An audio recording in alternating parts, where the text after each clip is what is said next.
Welcome, Sadaf. It is a new day and 3 hours online. Welcome to you. Welcome to me. It's for you. It's for you. For me, it's for everyone. Hi, Inger. Nice to see you yet again on the consecutive ninth day, the campaign that we are running. It's for you for the COP28, which is Conference of the Parties, which is happening in Dubai right now. Inger, how are you doing today? I'm doing fine, and the COP, the Conference of the Parties on Climate Change, when we look at Dubai, it looks like a party, but we are coming from a different point of starting this thing. Like we started 90 days ago, and we started out of Kenya, and with the Eastern African colleges and university in a green network. And we've been working for 90 days to have this schedule full of interesting people. So we are collecting stories, Sadaf, around the world.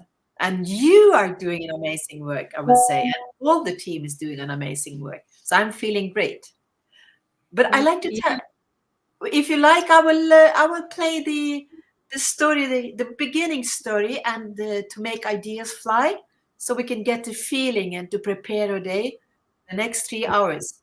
And afterwards, I'd love you to share the program for the today. Over to you, Inger. Play the I'll video. play the story.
So we are flying back to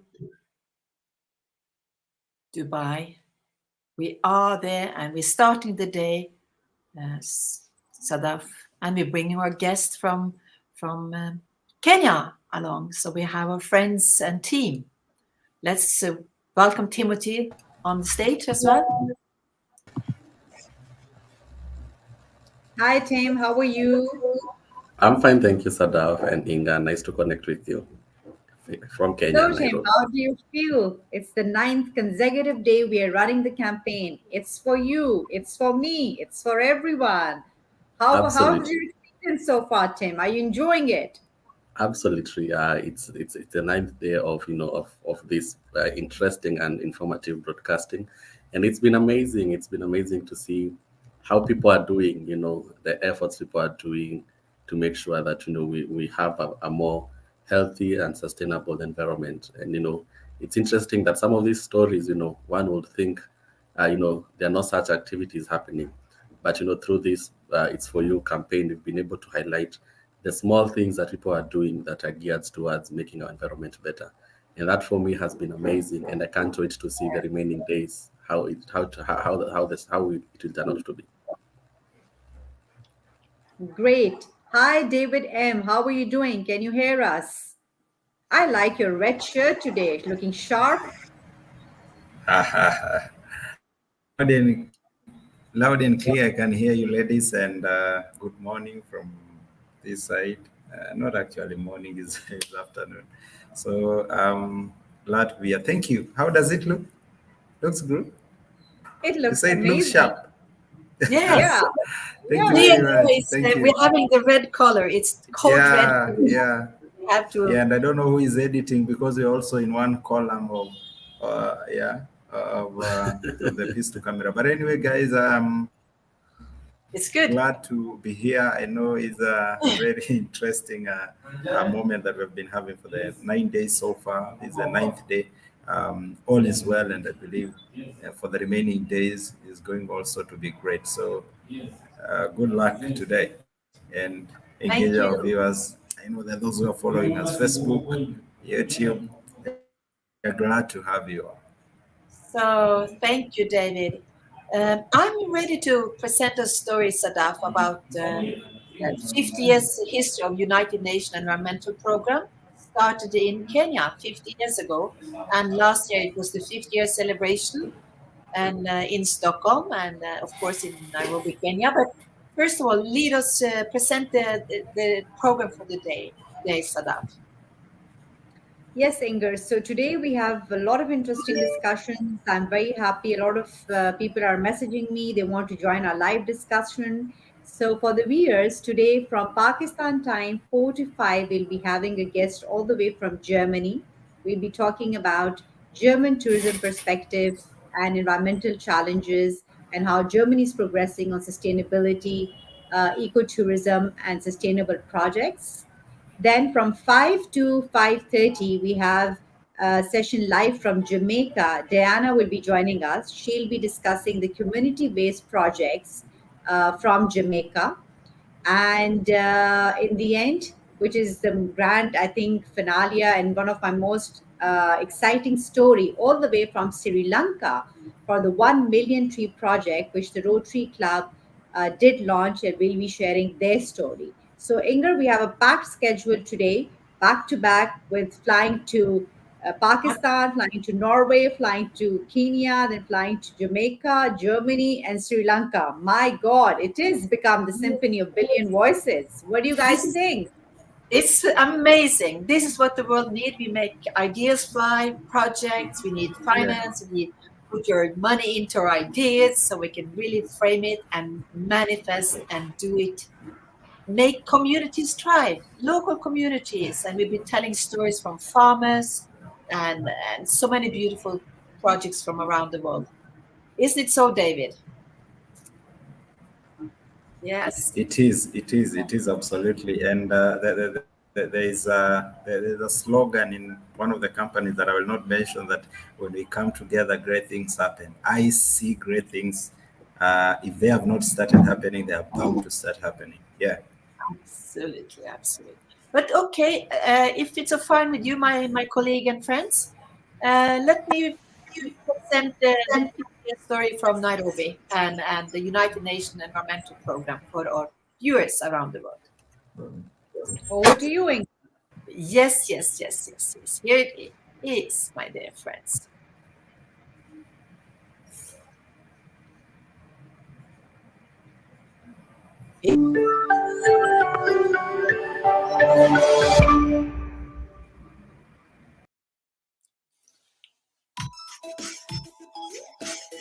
June 1972. Stockholm played host to the first ever United Nations Conference on the Human Environment. 5 decades later, the 50th anniversary of this event took place under the name Stockholm Plus 50.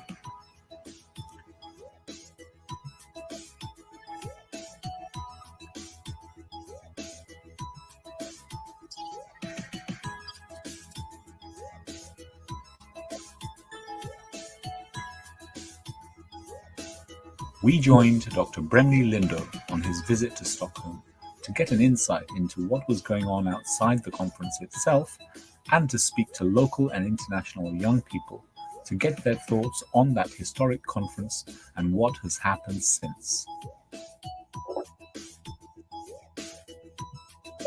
The UN hosted the first ever conference on environmental security back in June 1972, and they chose Stockholm because that was the year they actually laid the foundations for the United Nations Environment Program, which is a program of the United Nations based out of Nairobi in Kenya, and it's a specialized agency of the United Nations that's focused predominantly in protecting the environment and the ecosystems on planet Earth. Back in 1972, heads of states gathered in Stockholm, including Prime Minister Indira Gandhi from India, to affirm their commitment that there was a serious problem with the planet. Back then, I think they just some war had just finished, right, in Vietnam, early 70s. Some big push by a lot of young people then to focus on healing and reconciliation after the war, and member states of the UN focused on having this UN conference in Sweden. Stockholm, Sweden, June 12, 1972. Mrs. Indira Gandhi, Prime Minister of India, arrived today to address the first United Nations Conference on the Human Environment. She was met by the Secretary General of the conference, Mr. Maurice Strong, who escorted Mrs. Gandhi to the rostrum. And this year, we celebrated 50 years since that conference was hosted by the government of Sweden. And a lot of governments were in Stockholm, again, reaffirming what they did or made commitments 50 years ago. It was quite interesting to see that in the tapes 50 years ago, it's the same kind of lingo, the same kind of body language that politicians carried themselves and promised the next generation 50 years ago, and they're still doing the same thing now. It's almost scary, like when you watch the old interviews, like the archive footage from 1972 of the first, the original meeting here. The messages are almost exactly the same, and the urgency is the same. And like when you see those interviews and realize that nothing's been happening for 50 years and they're still saying the exact same things, that's really worrying, actually. So, having spoken to youth activists like Greta herself, who was there, she told me that, look, nothing has changed. It's just a facade of these political leaders trying to covering up for things they haven't done and making promises again. But as you know, politicians are elected for a term of 4 or 5 years, and then they try to emulate and make promise to their constituents wherever they are that they are making a commitment. But before you know it, they're out of office and another government comes to power and they don't honor what the previous government had committed to, even at a global scale. So it's like playing ping pong ball with the lives of future generations Imagine 50 years, a lot could have been done. But as we all know it, we are worse off right now. The planet is much, much worse off than what it was back in 1972. And now here we are sitting on this tree. It's 2022.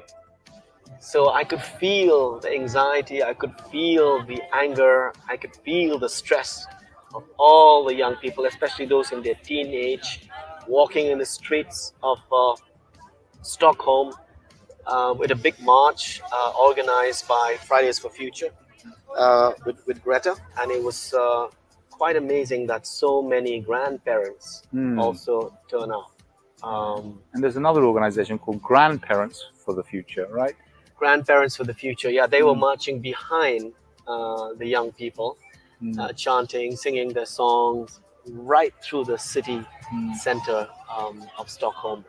It was all beautiful, it was very peaceful, but I think there was much more happening in the streets of Stockholm rather than in the actual negotiations. So I spent a lot of my time with the young people in the streets, getting to know them and what they want from the political leaders. And we finally ended our big march, a climate march in the main square, and there were young people speaking out. So the grandparents I spoke to are scared for the future of their grandchildren, and that's why they are marching with them in solidarity from the back. And here we have an intergenerational march of communities from around the world showing solidarity of what they care about and what they want to show to the world, that business as usual cannot continue. And the people need to take action wherever they live, in every city around the world, and march, and also take individual action while holding their elected officials accountable. Some of them are in their 70s, so they know what happened 50 years ago because they were teenagers or in their 20s, and they're quite worried because they're grandparents now, and they remember very clearly of the promises made. I was around 20 years old, and the sun was shining, and the future were bright, and everything was bright. And a lot of young people and indigenous youth actually did not get their visas. Wow. So here we are talking about their future, but we are not allowing them to come to the stage at the United Nations conference. I mean, that's quite unfair. And a lot of the young people who made it actually got out of the actual conference and were in the streets in solidarity with all the other youth, indigenous youth, people from the Caribbean, people from Africa, those are the lucky ones that made it, and holding the officials and the politicians accountable from the streets. I had the chance of actually also talking to the actual citizens and young people of Stockholm of what they felt about their city hosting this important UN conference, taking stock of what happened 50 years ago. And it was very interesting to hear some of their inputs. Well, let's take a look at what they have to say. Absolutely. What is your message here to the world? Well, I mean, this is who we're protecting, right? The diversity of species and like the ISIS, we have stopped them promoting. So we're here today to also be here with one of those. Represented too. Yeah. Like we're not only messing it up for ourselves, but also for everybody else, like all other species. Yeah. I think young people should do stuff like this, gather and show the people in charge that we are serious. We need change now, because the change needs to come from above, I think.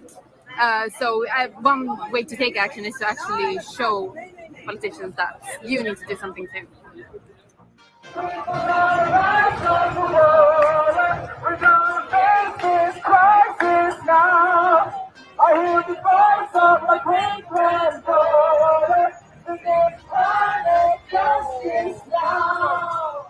The truth is, I came here representing indigenous peoples from Northeast India. We had 1,000 consultations on the ground, and we came with the hope that things would be different this time. But the truth is, it's not going to be different.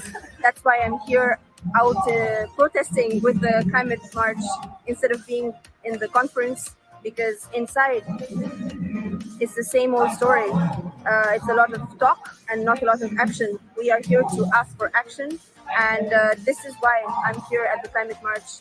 In a world where money is more valuable than people, where oil gets to determine whether we survive or go extinct, where the suffering of Black, Brown, and Indigenous folk is treated as inconsequential, a conference sponsored by the fossil fuel industry is not just a mockery of the science, it is a direct attack on all of us.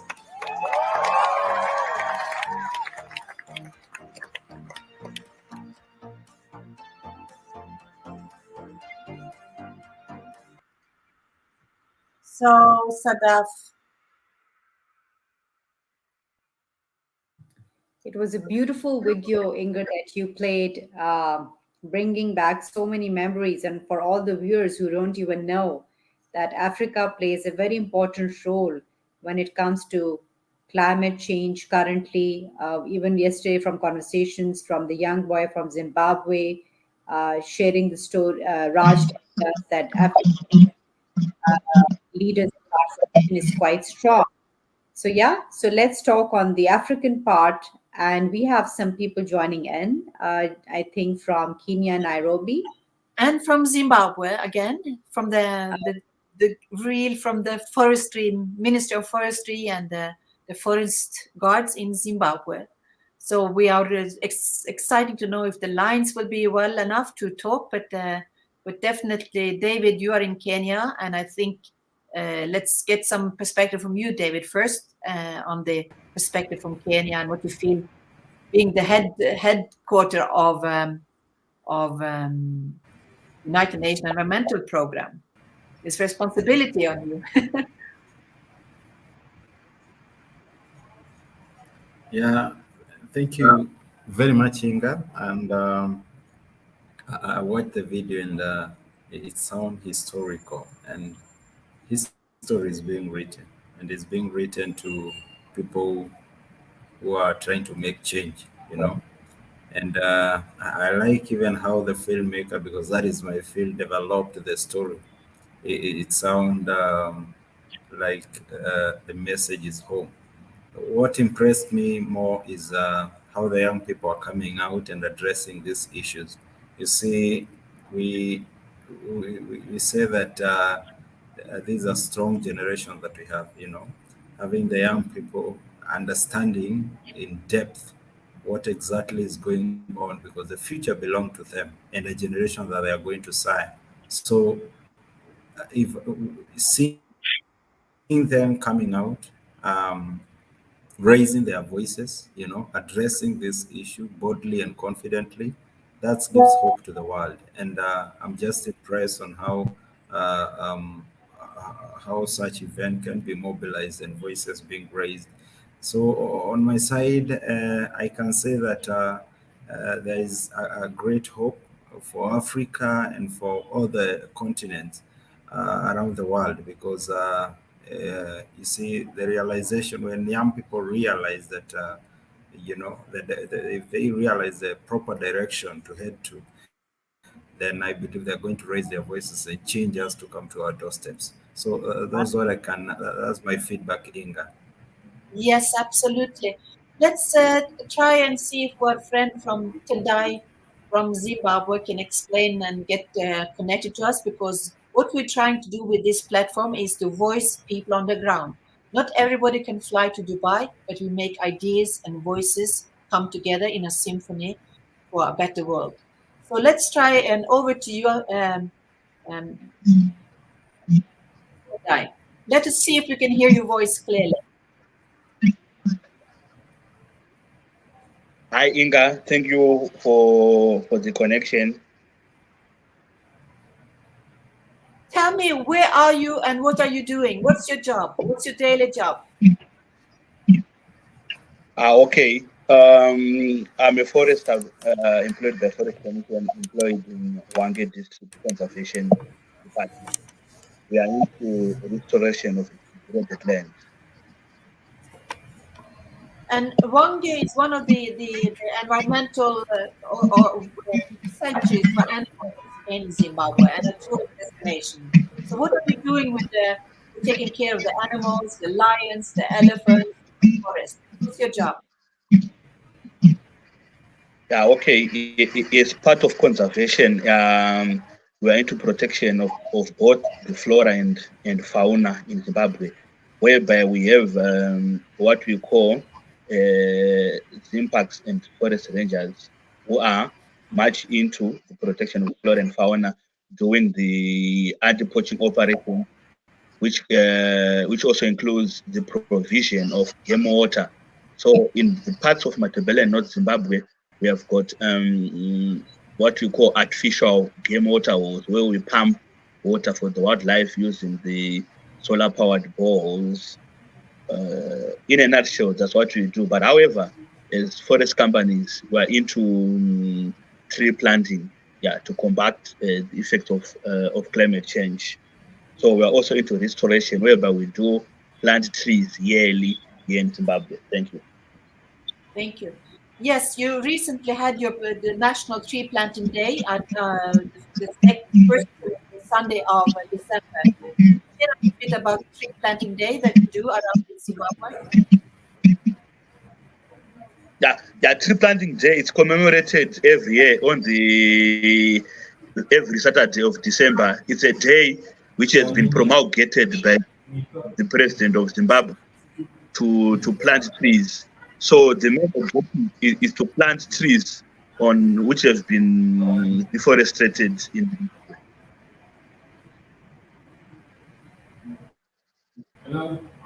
And when it comes to Victoria Falls and the game parks, how is tourism doing this day in Zimbabwe? How is tourism, business of tourism doing? Is it good?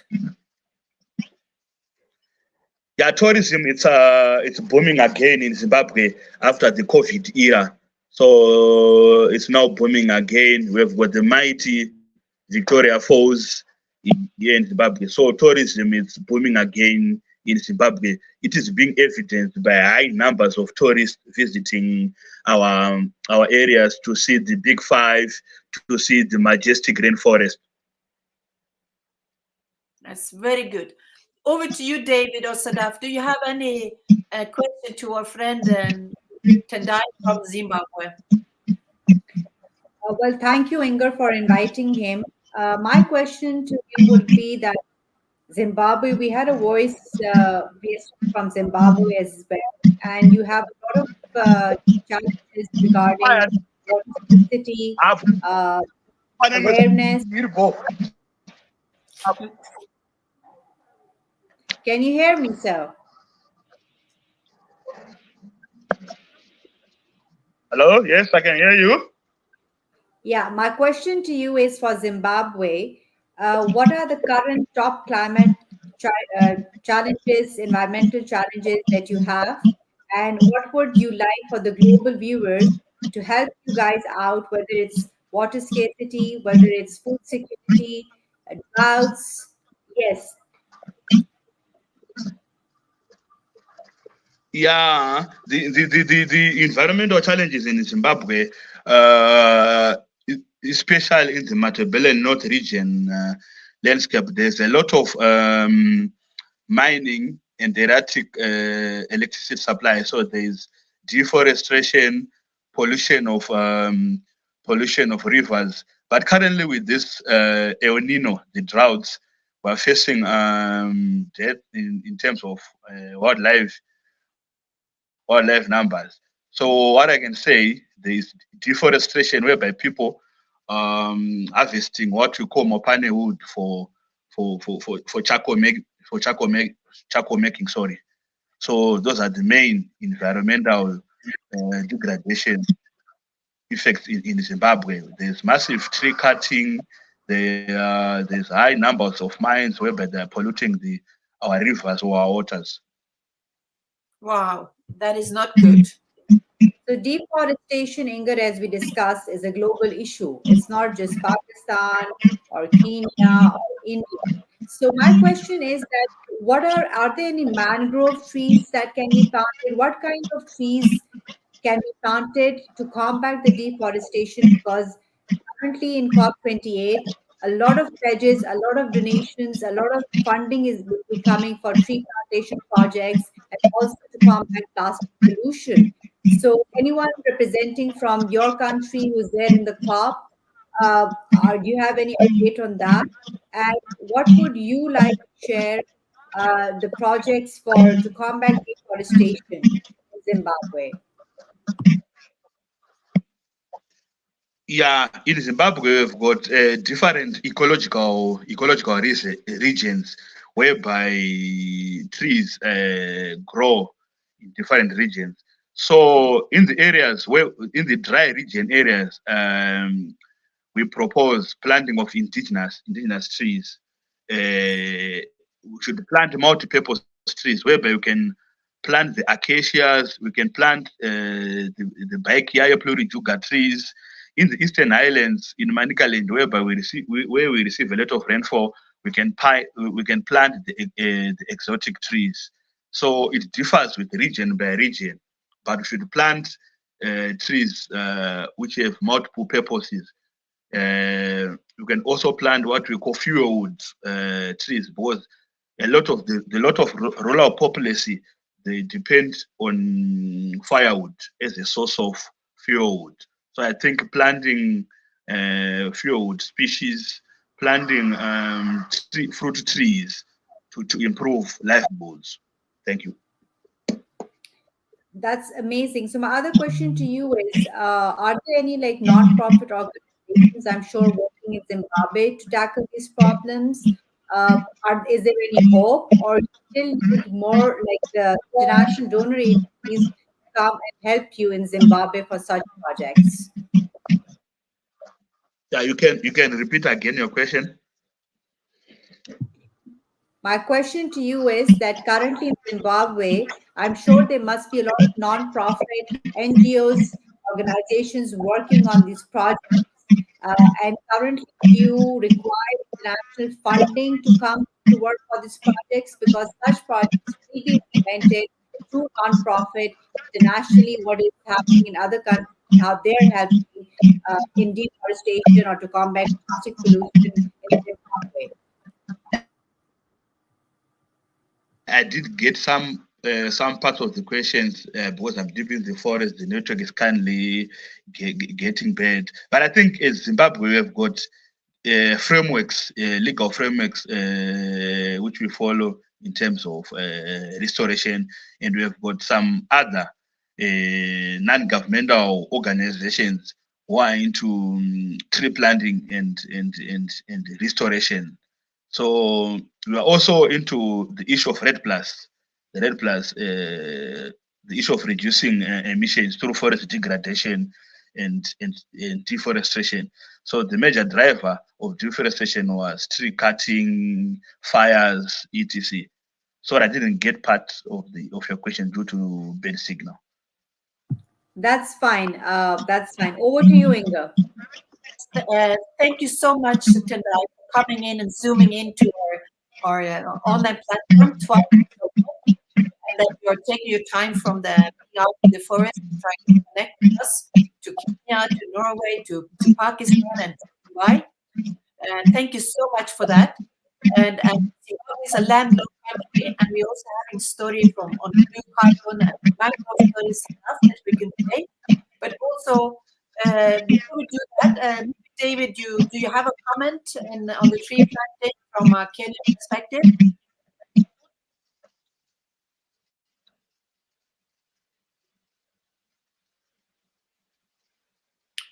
Let me show this.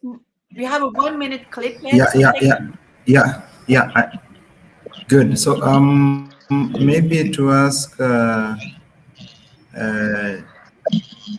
Serima, I mean, you see, I mean, what was the target?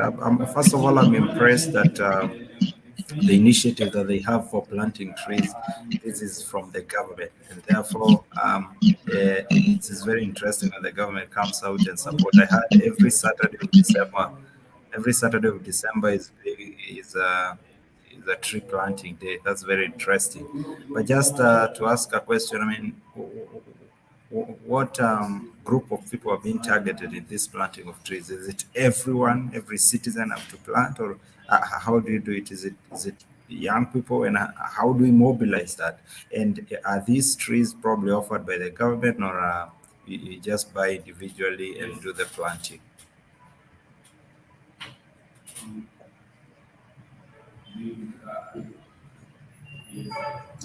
The, the planting day is happening in every school, in every cities, and it's partly given by the government and partly given by private donors, isn't it right?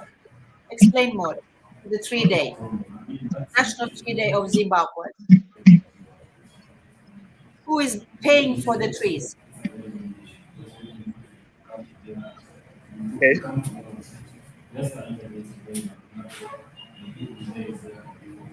I think the line is a little bit. Let me show the small clip we have from Google Trees from Kenya.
Wow.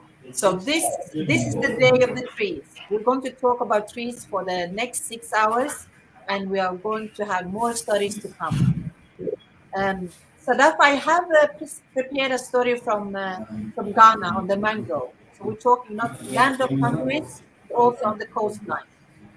Let's try. Let's fly to. What do you think? Let's fly to Ghana and Yeah, but in the meantime, you have a discussion with David. So I just wanted to play some interesting video on the Zimbabwe tree plantation. If you want, I can play that, or you can play that. No, you play the video from the Zimbabwe. Okay, That's beautiful. You carry on with David. In the meantime, I'll play. Just give me a minute. So, David, I think today we will talk about tree planting. And in Kenya, you've been having the Green Belt movement with the Wangari Maathai. There's things going on, but still, the heat waves are killing animals, are drying up places. You know, it's a problem. The temperature is too high. So, how do you face this climate change in Kenya? Thank you, Inga, for that question. Actually, I was just interested when that guy from Zimbabwe mentioned the issues to do with the national tree planting, because a few days ago we also had a national tree planting here in Kenya. And actually, when the new president came on office, he had a target of having 15 billion trees being planted by the time he's going out of the office, and which is being estimated that every citizen has to plant at least 300 trees. And we like how this is being mobilized. We had a tree, a holiday, to tree planting holiday, and the outcome was good and so promising. Just want to highlight that trees are life. Trees and water is just one thing. You know, without water, sometimes it's life become meaningless. You know, there is no life actually. And the same case with trees. You know, And just considering the air that we get from the trees, the oxygen, so it goes hand in hand. It supports life, and therefore this is something that need to be embraced. It's something that need to be done. We are just as you mentioned, Inga, we have been having issues with drought over here, especially last year, but one. We had a severe drought, a very long period of lack of rain. Things dried up, livestock died, So a lot of things are really affected by the climate change and things that are happening. But lately, we received high level of rainfall over here, and that's why you see us coming out and doing the tree planting to ensure that we, we, we, we take care of our environment, to ensure that Mother Nature also is taken good care of, because you see, I think the climatic conditions are also, turning around. A long time ago, you knew that the month of March, you will receive an amount of rainfall. At around December, people will be harvesting their crops. But you see, right now, things are turning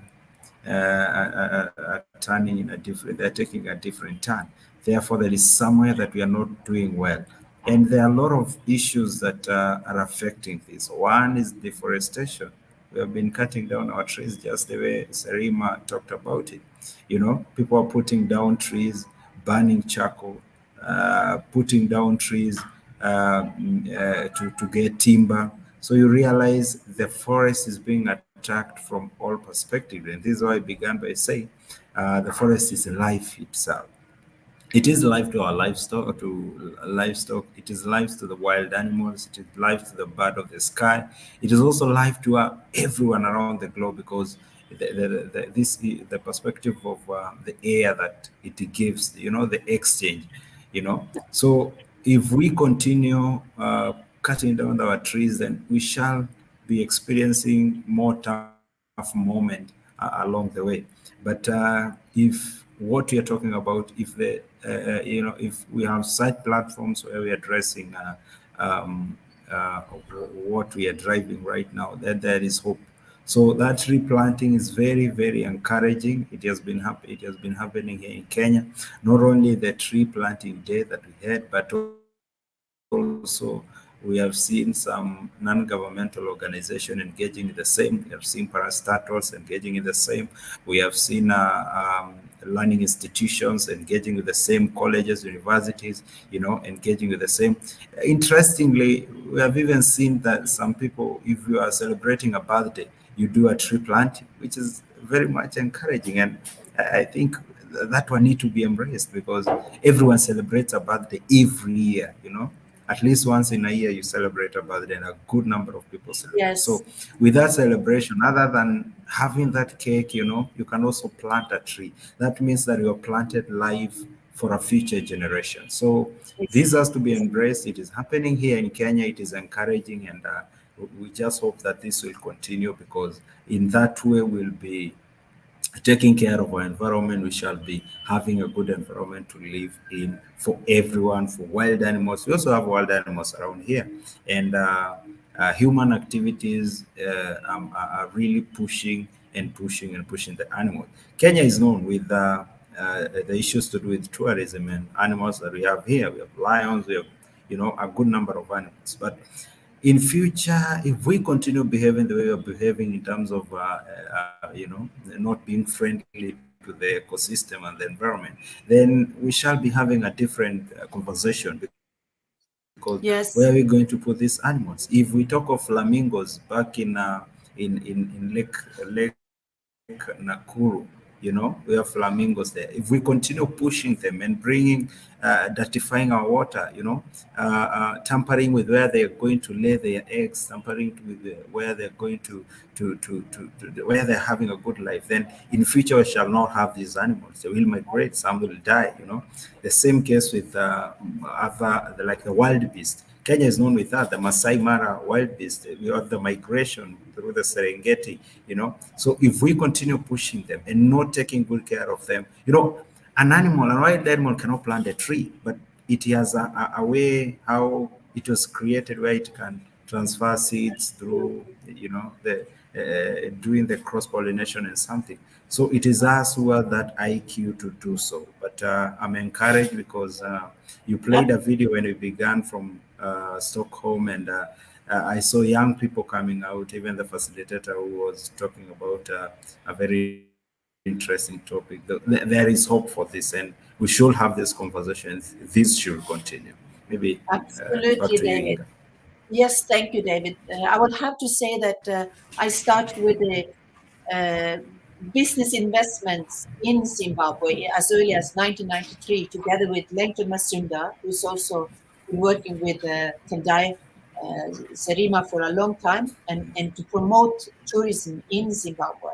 And this is the reason why I know that when the World Climate School started off together with you, Sadaf, in Pakistan, together with you in Kenya, and we already started with Zimbabwe early on, and see how we can work with schools across Zimbabwe. And what you're presenting, David, the idea that every child should plant a tree for their birthday. Yes, we can probably ignite that idea together with Tendai for Zimbabwe. But what's really worried me for what Tendai shared with us is actually the mining and the pollution of rivers. That is not good. The animals will die from it. The big animals, the big fire will die for it. And the mining, the greed of mining, is polluting water.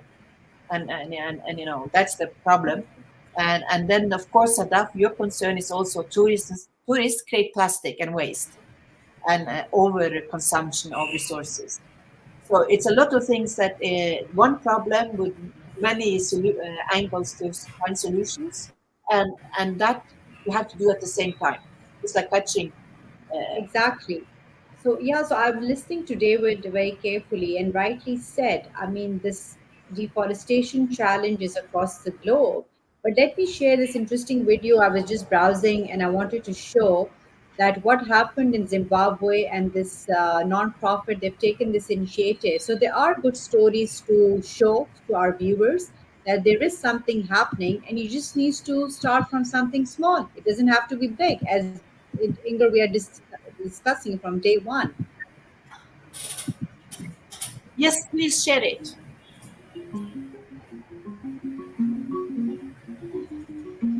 Make it big screen, Sadaf, if you can. In Zimbabwe, 98 people have also been killed due to the cyclone. The scale of destruction is only becoming apparent as rescue.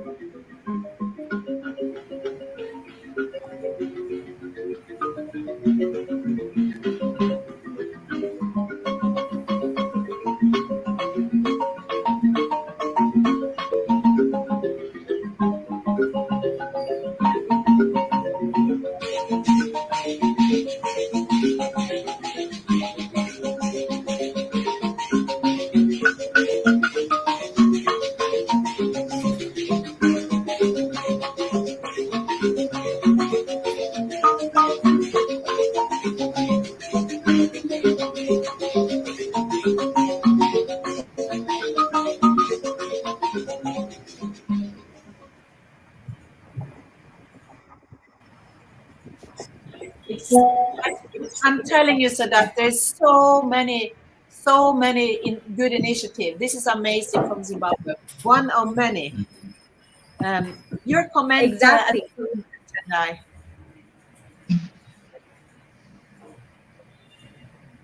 Yeah, yeah. Thanks very much.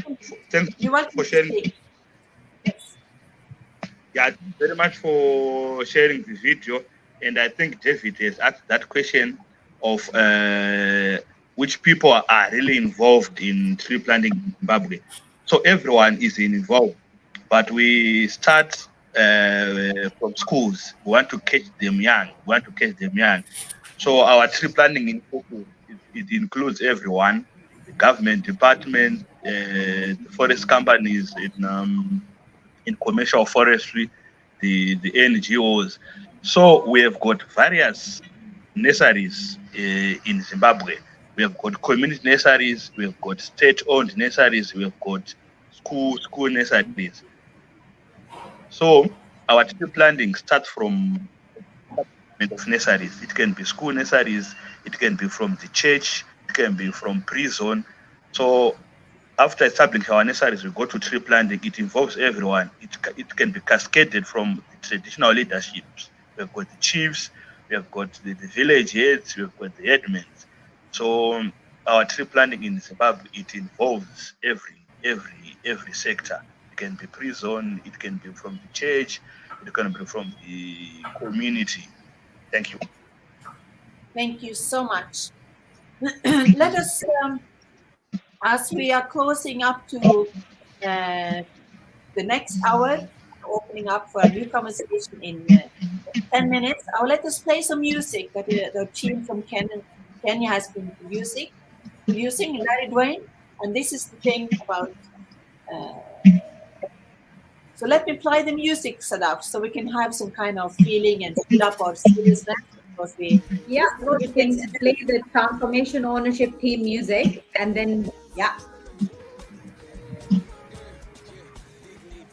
The key to unlock your consciousness towards the environment. Yeah, nature is alive and nature has feelings. Don't you hurt its feelings. You are human and just stop being the reason why nature ain't healing. Good does not come from having good intentions or even by acting on them. But good comes from accepting that the dreaming of a day when we shall heal the world. Transform yourself, it's for you, it's the solution. A limit to oil, gas and coal makes me happy. This world is all we got, so we must save the planet, save it now. Yeah. Good originates from accepting that there are limits. Good comes from limits. Rethink those choices, chunga vile una purchase. Think of your consumption. What's the point? I mean, transformational ownership is for you. It's for you, yeah. Are you ready now? Are you dreaming of a day when we shall heal the world? Transform yourself, it's for you, it's the solution. A limit to oil, gas and coal makes me happy. This world is all we got, so we must save the planet, save it now. Yeah, dancing in the rain, what gives you joy? Owning my challenges, what gives you joy? Being alive, what gives you joy? Having fun, hey, hey, hey, hey, hey, yo. Transformational ownership, yeah. Hey yo, listen, everyone, you are welcome to the party. Dreaming of a day when we shall heal the world. Transform yourself, it's for you, it's the solution. A limit to oil, gas and coal makes me happy. This world is all we got, so we must save the planet, save it now, yeah.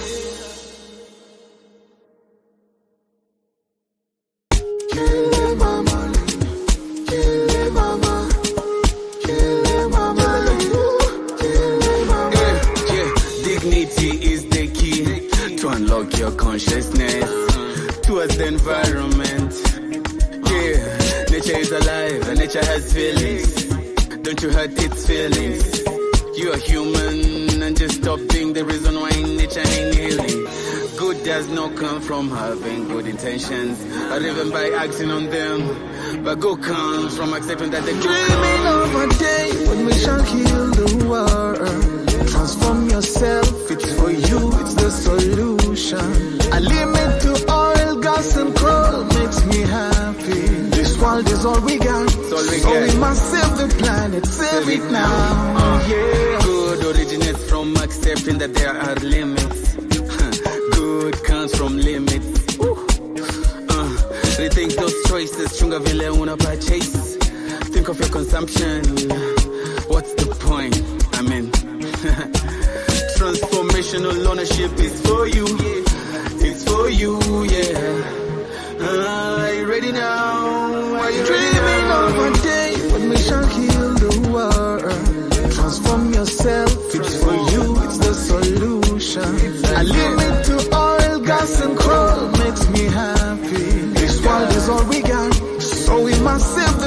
it, save it now. What gives you joy? Dancing in the rain. What gives you joy? Owning my challenges. What gives you joy? Being alive. What gives you joy? Having fun. Hey, hey, hey, hey, hey. Transformational ownership. Hey yo, listen. Sekarang kali marah juara. Soyu. Dara. Soyu. Dara.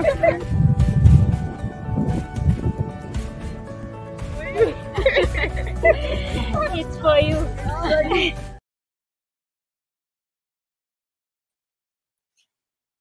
I am welcoming everyone back to our It's for You. It's for everyone. It's for everyone on the planet. Climate change is for all of us. We welcome Sadaf back to the stage as well, and direct from Pakistan. How are you, Sadaf? I can see you talking in the phone and coordinating with people around the globe. Hi, Inger. How are you doing? That was beautiful. It was. I can't hear you. You're muted. I shouldn't be. Am I muted? I can't hear you still. David Epp, can you hear me? I can hear you. Yeah, now I can hear you. Great. Yeah. That was a beautiful 1-hour session. Thank you, Sadaf, and thank you, David, for making ideas fly. Yeah. So we have another session starting. Our guest is already here. So Inger, let's welcome our distinguished guest. And looking forward to another discussion. So for the viewers, the first discussion today was live from Zimbabwe. Beautiful discussion on deforestation issues and climate issues in Zimbabwe. So our second session is going to start again. I welcome my distinguished guest joining us from Germany. Inger, are you ready to play the intro video? Absolutely. I'll play the intro video, and we also have Bokard on our guest. Yeah, He's let me on first stage. introduce. Yes, let me here first he is. introduce the introduction. So,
Thank you. Over to you, Sadaf.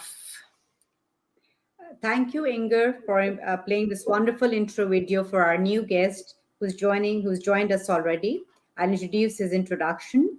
Mr. Burkhard is a founding team member, ICTT, International Chamber of Travel and Tourism, editor, World Tourism Directory and Handbook of German International Relations, founding team member, ICTT, International Chamber of Travel and Tourism. He's also the member and advisory board, International Institute for Peace Through Tourism. Hello, sir. Welcome to our live campaign for COP28, which we are running from 1st to 12th December. Okay, hello, good morning from Germany. I appreciate to participate and thank you for your invitation. So please, first of all, my English is not perfect. I try my very best, but please give me some credit. Okay. Before I just have seen Diana from Jamaica. She will join this meeting as well. I know her in person. Join later after your session, after 1 hour. Okay, I will look on YouTube. Okay. So, ask your question. Okay. So, sir, you were representing the chambers and working in the tourism for peace. So my question to you is, how do you see the environment, and this whole COP28 conference is about climate and environmental challenges. So what's your take on that? And of course, global tourism is affected by the current environmental challenges. So your views on that, share it with us, sir. So I think tourism is much more than selling tickets. And if the employees think it is just selling hotel vouchers, tickets, you also can sell insurances. So what we sell is a mix of an illusion and a mix of welfare for local people. We sell, our tourism sells intercultural exchange, intercultural understanding, interreligious dialogue. And of course, it looks a little bit different from program to program, no question. But the tourist industry has something in their hand which is not used yet. So the responsibility, not only for climate issues, but also. And when you talk to people in the tourism industry and you speak about, of course, it is intercultural exchange, understanding, and so on, they say, yes, of course. But it needs to have a name. It needs to have a branding. And we have the World Tourism Organization, which is a governmental level. They have 160 or 65 members. Maximum, they could have 200 members, but not more. They have a separate section for affiliate members, which is around 700. We have the World Travel and Tourism Council, which have 155 members so far, I know. But the tourist industry itself, it's guessing. There are maybe 400 million companies. And together, these are maybe 1 billion employees. This will make the travel and tourist industry and everything around being the world's largest employer. But most of these companies are small, medium, family-owned companies. Some are one-man shows, tour guides, for example, freelancers, travel journalists, a lot are tour guides, a lot are one-man shows. We need to combine this somehow. We need to find a platform to get all these segments under the umbrella tourism together, to have a counterpart for the World Tourism Organization. They don't have it. This does not exist, and it is really crazy that the world's largest employer, the private sector of the world's largest employer, do not have a platform. So it is not just to administrate it, it is to give signals, to give clear statements, to give clear... I compare this with something else. In import-export, all companies are following rules. And rules means when you buy 100,000 bags of cement, you need to get the cement from A to B. And there are several steps in between. And these several steps produce cost. It means the price will change. So therefore, they have always a price and writing FOB, which means free on board, or price so-and-so CIF, coast insurance freight. What means this is a standard which is used all over the world. Even countries like North Korea are following these standards. And this is given by the International Chamber of Commerce, which was founded 100 years ago and where the head office is in Paris. We need more or less. We don't need free on board. We need something else. But we need we need a frame. We need a platform where the tourist industry can grow and understand each other, that everything belongs to each other. And of course, this belongs to intercultural understanding, and it belongs to the climate change issues. And my intention is to initiate, to get the people together who are able to get the International Chamber of Travel and Tourism on the road. So that's not only me. It's my initial idea, but I cannot do it alone. We have some people who are aware about, and there is some more missing in the tourist industry. And regarding climate change, my friend Geoffrey Lippmann, and I guess you know his name, he initiated the tourism panel of climate change, and I hope this will really work out. And I'm involved a little bit in backstage, and I can explain later. But in tourism, for example, what we need is very urgently is a finance body. We need an international tourism development bank.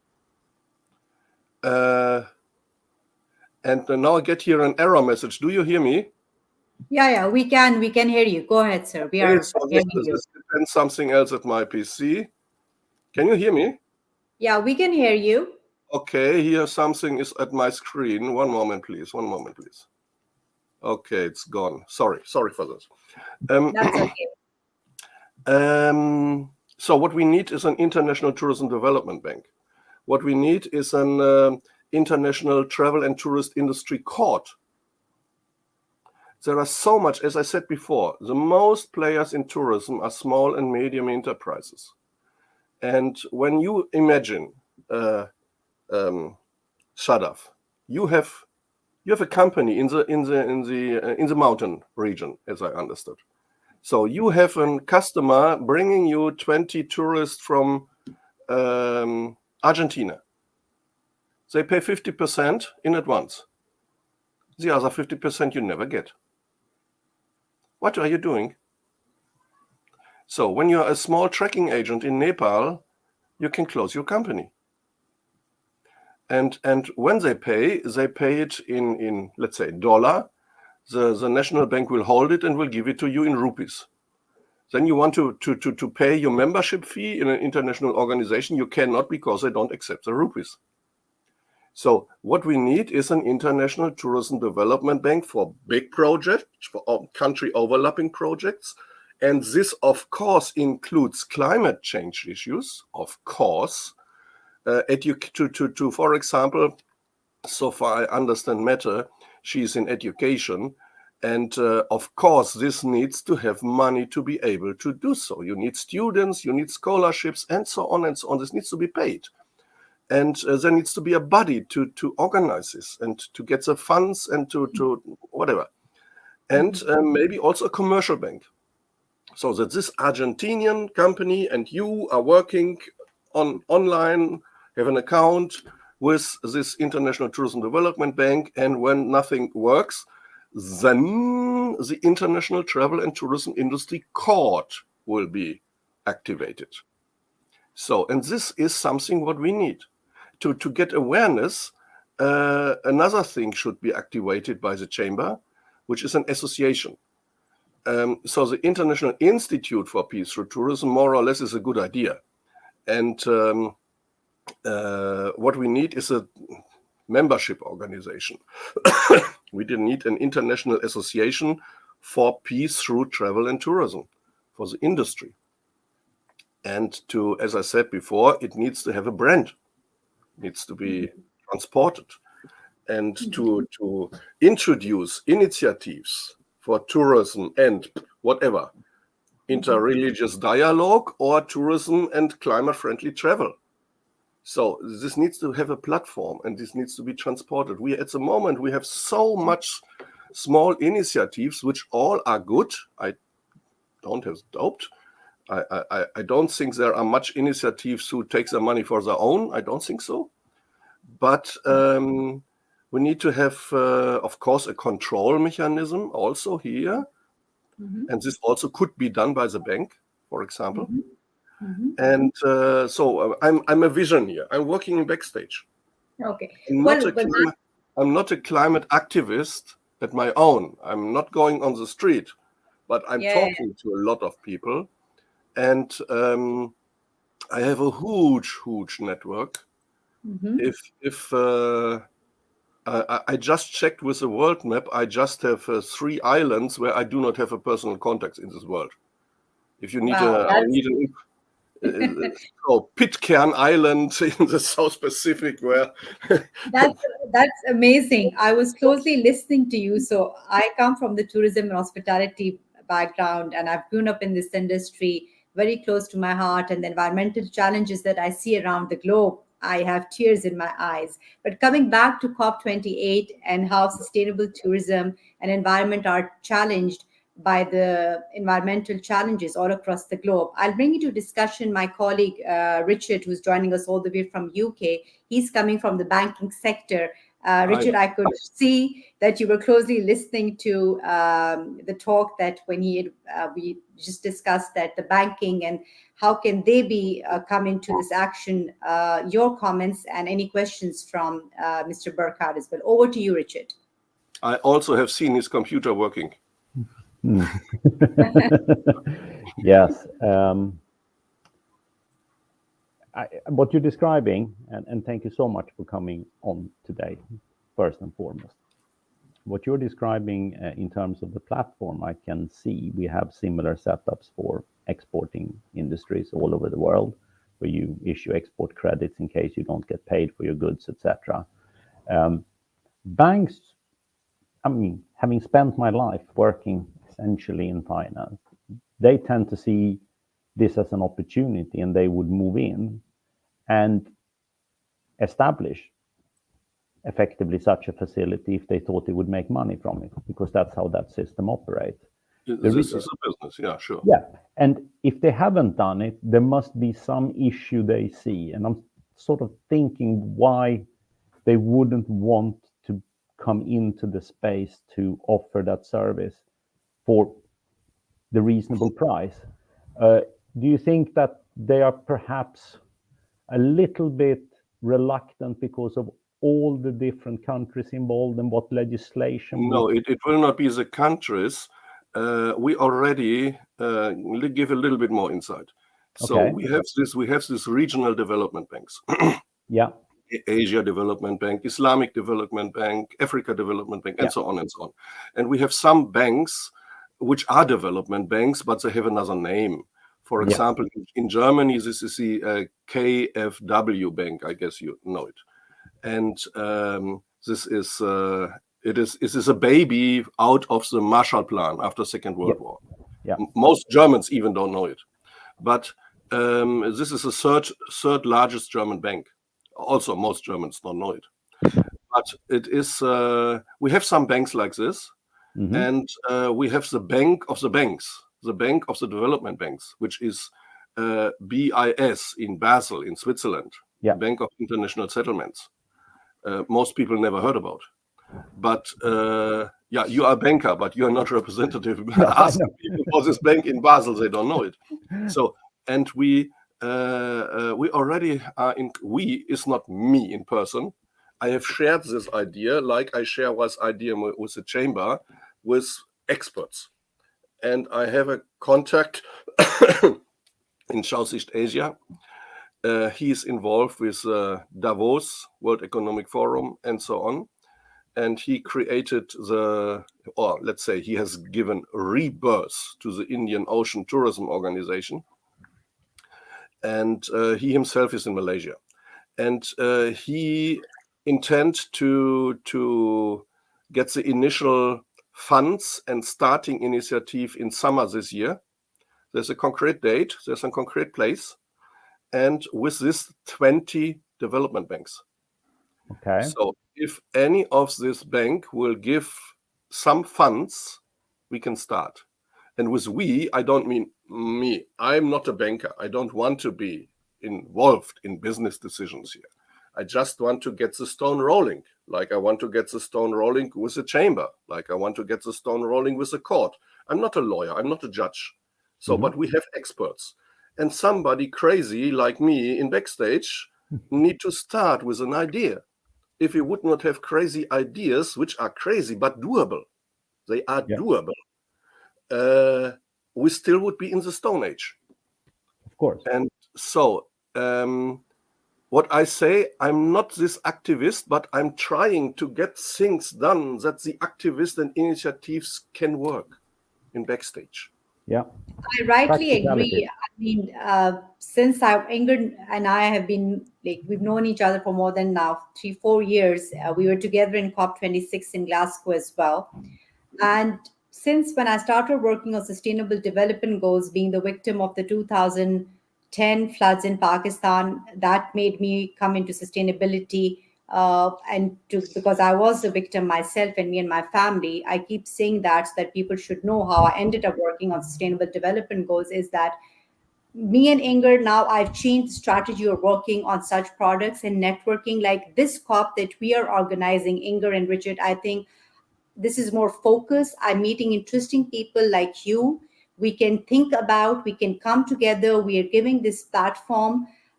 Let's do something together. On just like walking on the streets will not help, but cultural diplomacy dialogues will lead to somewhere, I think. And that's the effort what me and my team are doing for this whole campaign.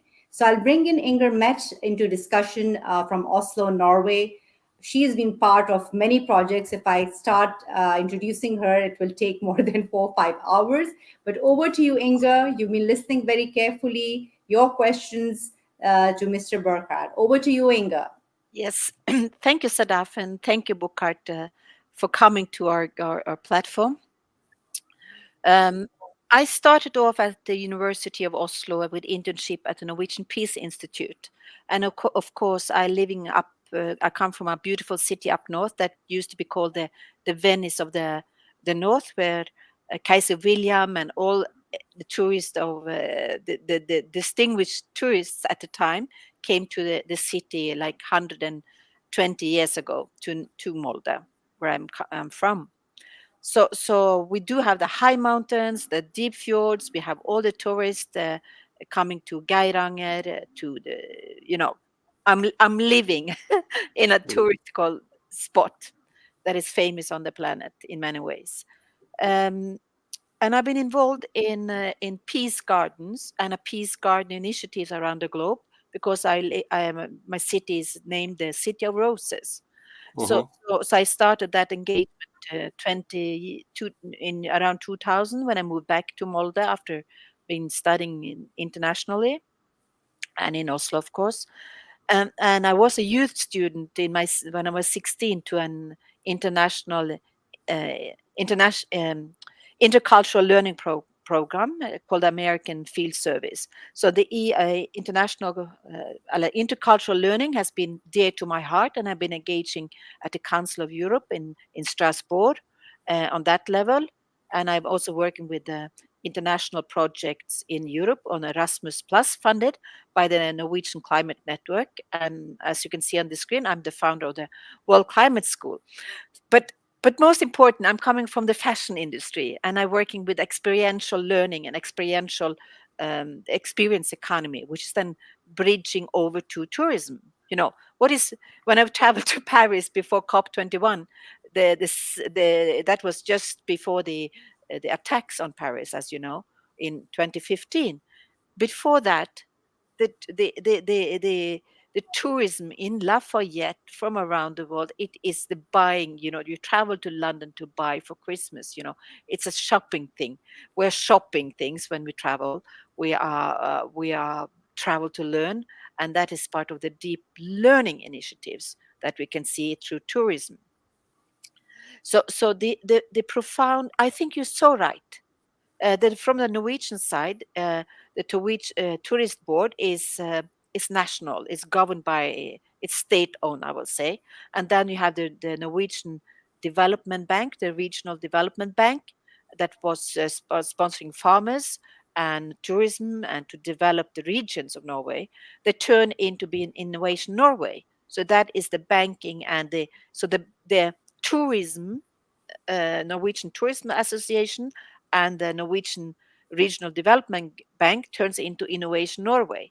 So you're so right. There is a need to unite international tourist and hospitality business around the world for a good cause, and I think definitely that is something that is it's doable.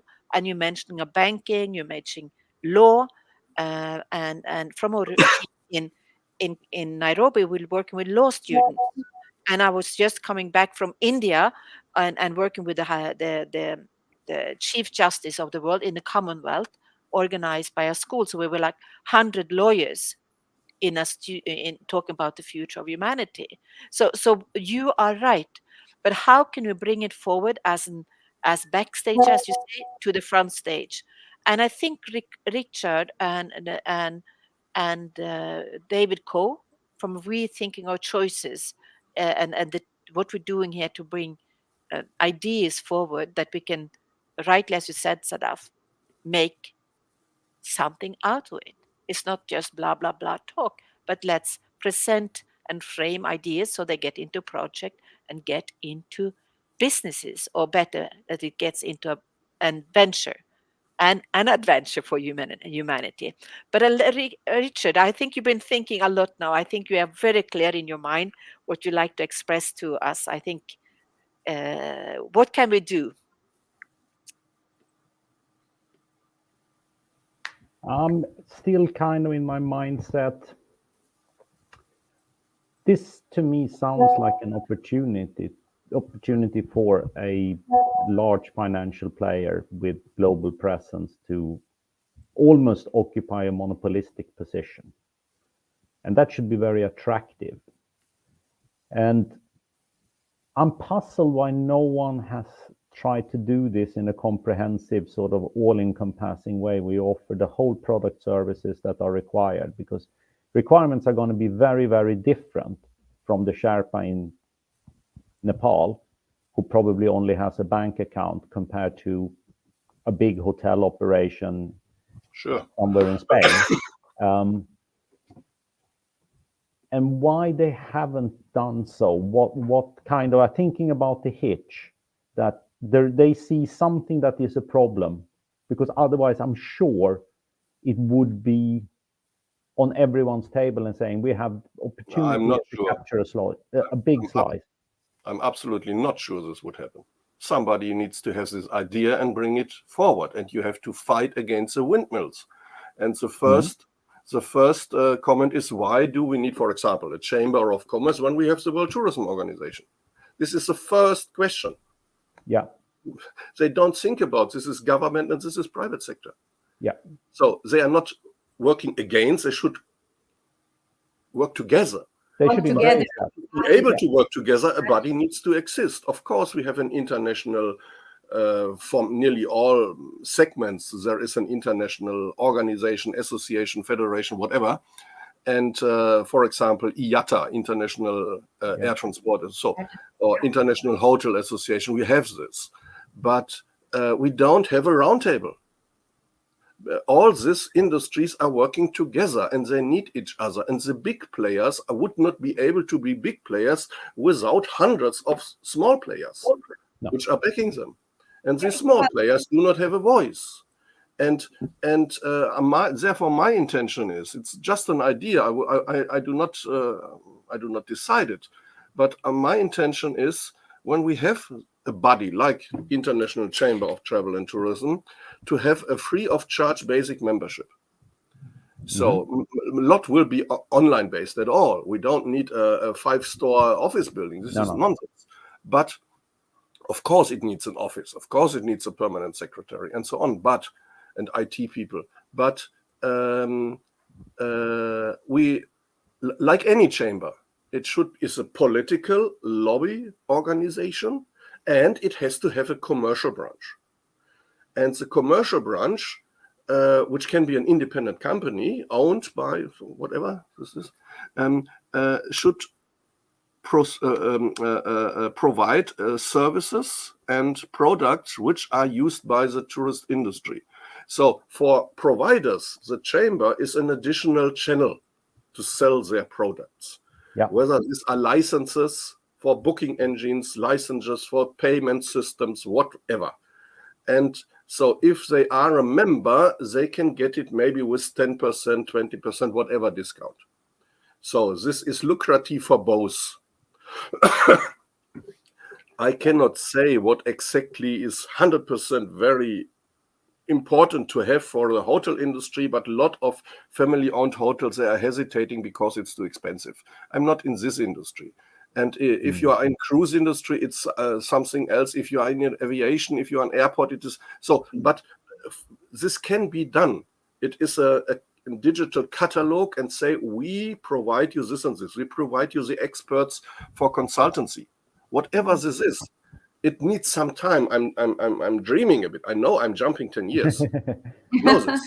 It's Otherwise, okay. things would never happen. Yeah, dreams fly. You need to start with a dream, and then you don't know. So bringing in the discussion, I just took some notes while you were talking, and for the online viewers, I really like this idea. I want to hear more about this. What is this tourism panel on climate change issues that you just mentioned for the online viewers? Is it a platform, or is it just I did not get you. Sorry, I did not. Could you please repeat the question? You mentioned about some tourism panel on climate change issues, which For example, I mentioned Geoffrey Lippmann, and I guess you at least know the name. And Geoffrey and me, we know each other maybe since around 30 years. And so he is a friend of the late Maurice Strong, who is the father of the World Summits of the COP, whatever we had in the past. And he had a very good idea, which I absolutely love and I support as much as I can, to create some kind of a foundation. It's called SUNX. And the website is, if you don't know, thesunprogram.com.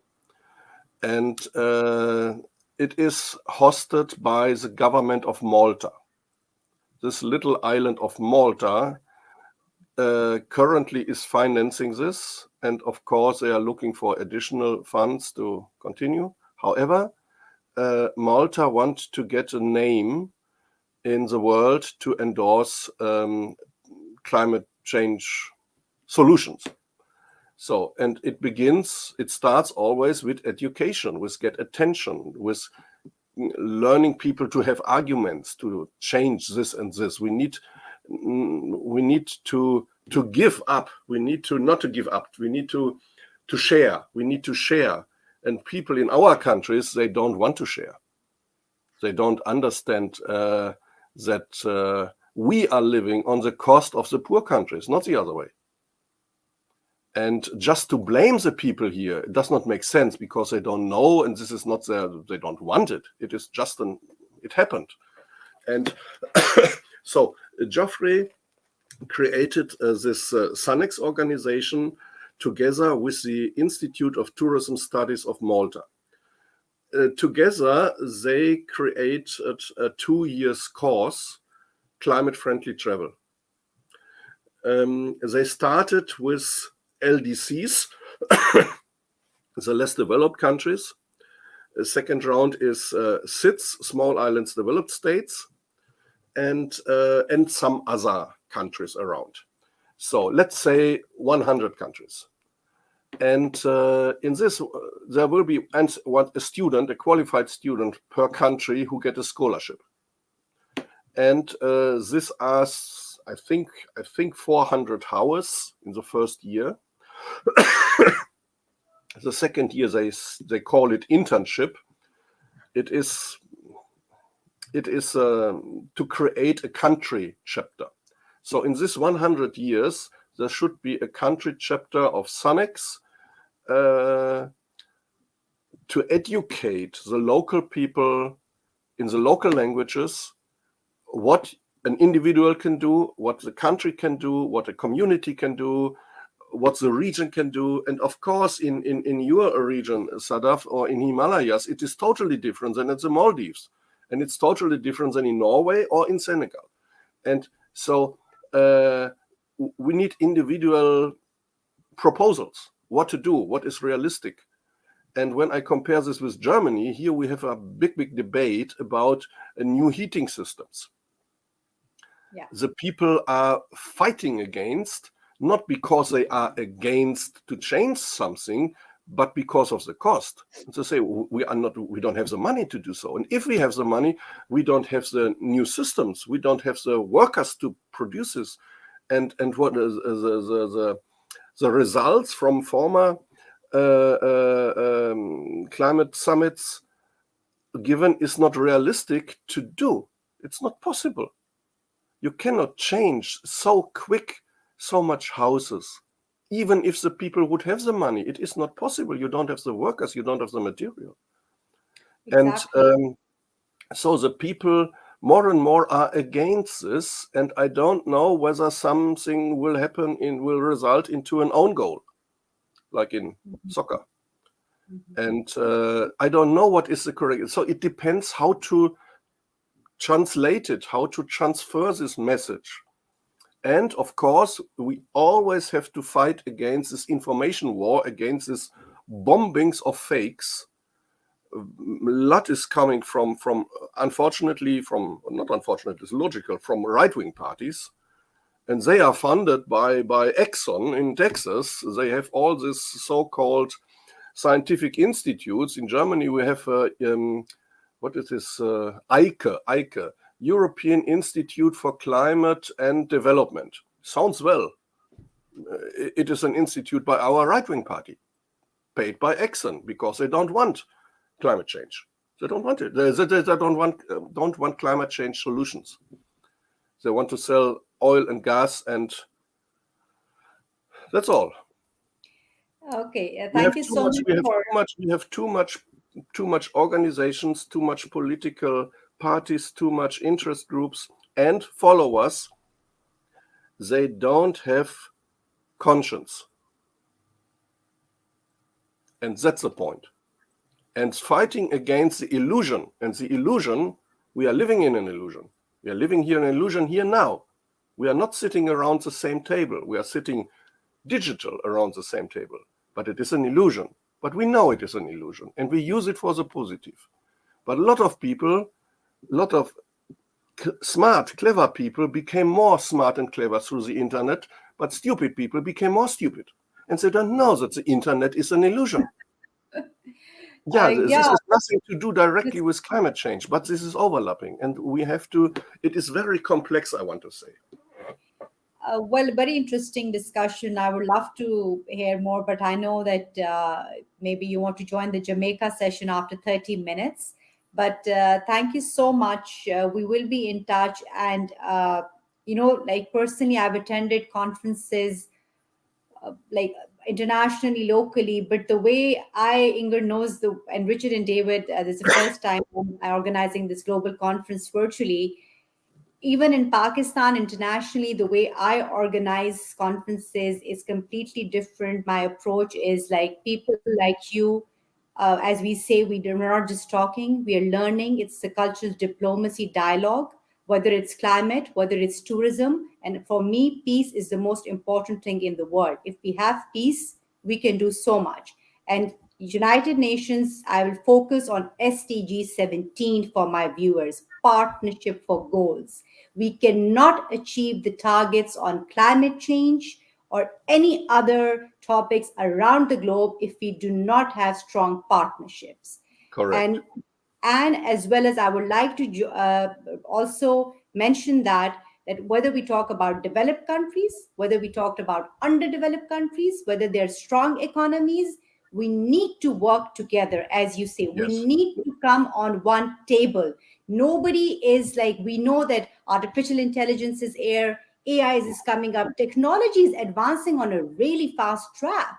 We need to also keep up with, take advantage of positive projects involving technology innovation and making it possible.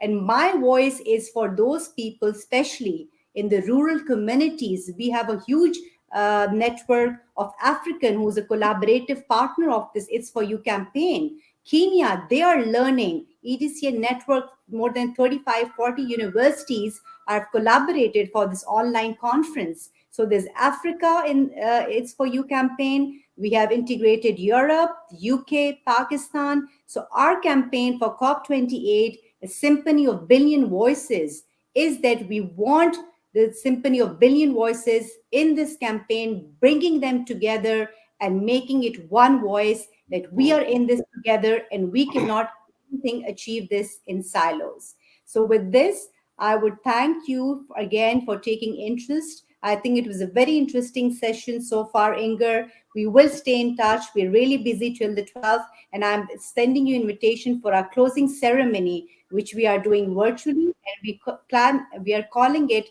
the Climate Hero Award Ceremony, especially for those people around the globe who are doing something contributing to climate change and appreciating their efforts. So if you're free, do join us just for 10-15 minutes, and we will appreciate your effort. Inger, your closing remarks? Thank you for your words, Sadaf, and also thank you to Richard and Burkhard to come for this session. I was, while you were talking, I was looking into my files and I found a document about the peaceful traveler. And I like to talk, I like to read a few sentences from this for the credo for the peaceful traveler. And it goes like this: journey with an open mind and gentle heart. Accept with grace and gratitude the diversity I encounter, revere and protect the natural environment which sustain all life on the planet. Appreciate all cultures I discover. I respect and thank my hosts for their welcome. I offer my hand in friendship to everyone I meet. I support travel service that share these views and act upon them. And by my spirit, words, and action, I encourage others to travel the world in peace. So this is from the International Institute for Peace Through Tourism. And I think that that's my last words for this session, Sadaf. Over to you and back to you again. Thank you so much. So, Mr. Burkett, you're welcome to join us the next session, which is very interesting, all the way from Jamaica. You can join through the same link, or you can just watch us live on YouTube as well. Thank you so much for your time and taking interest, and we'll be in touch after the 12th December. Thank you so much. Thank you. Thank you for presenting the ideas. We will make them fly, and they are flying. Thank you. Thank you. Bye. Bye. Bye. Bye. Bye. Thank you. Oh, let us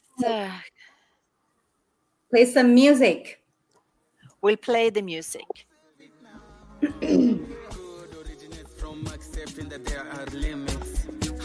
Good comes from limits.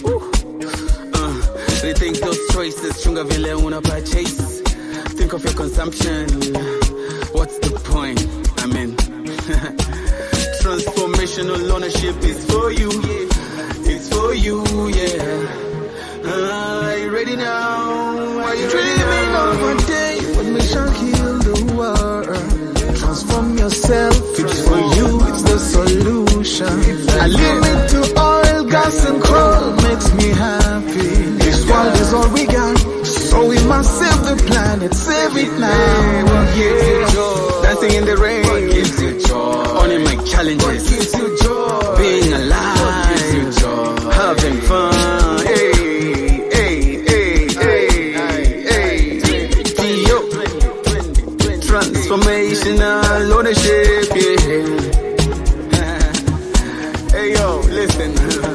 Everyone, You are welcome to the Dreaming of a day when we shall heal the world. Transform yourself, it's for you, it's the solution. A limit to oil, gas and coal makes me happy. This world is all we got, so we must save the planet, save it now, yeah.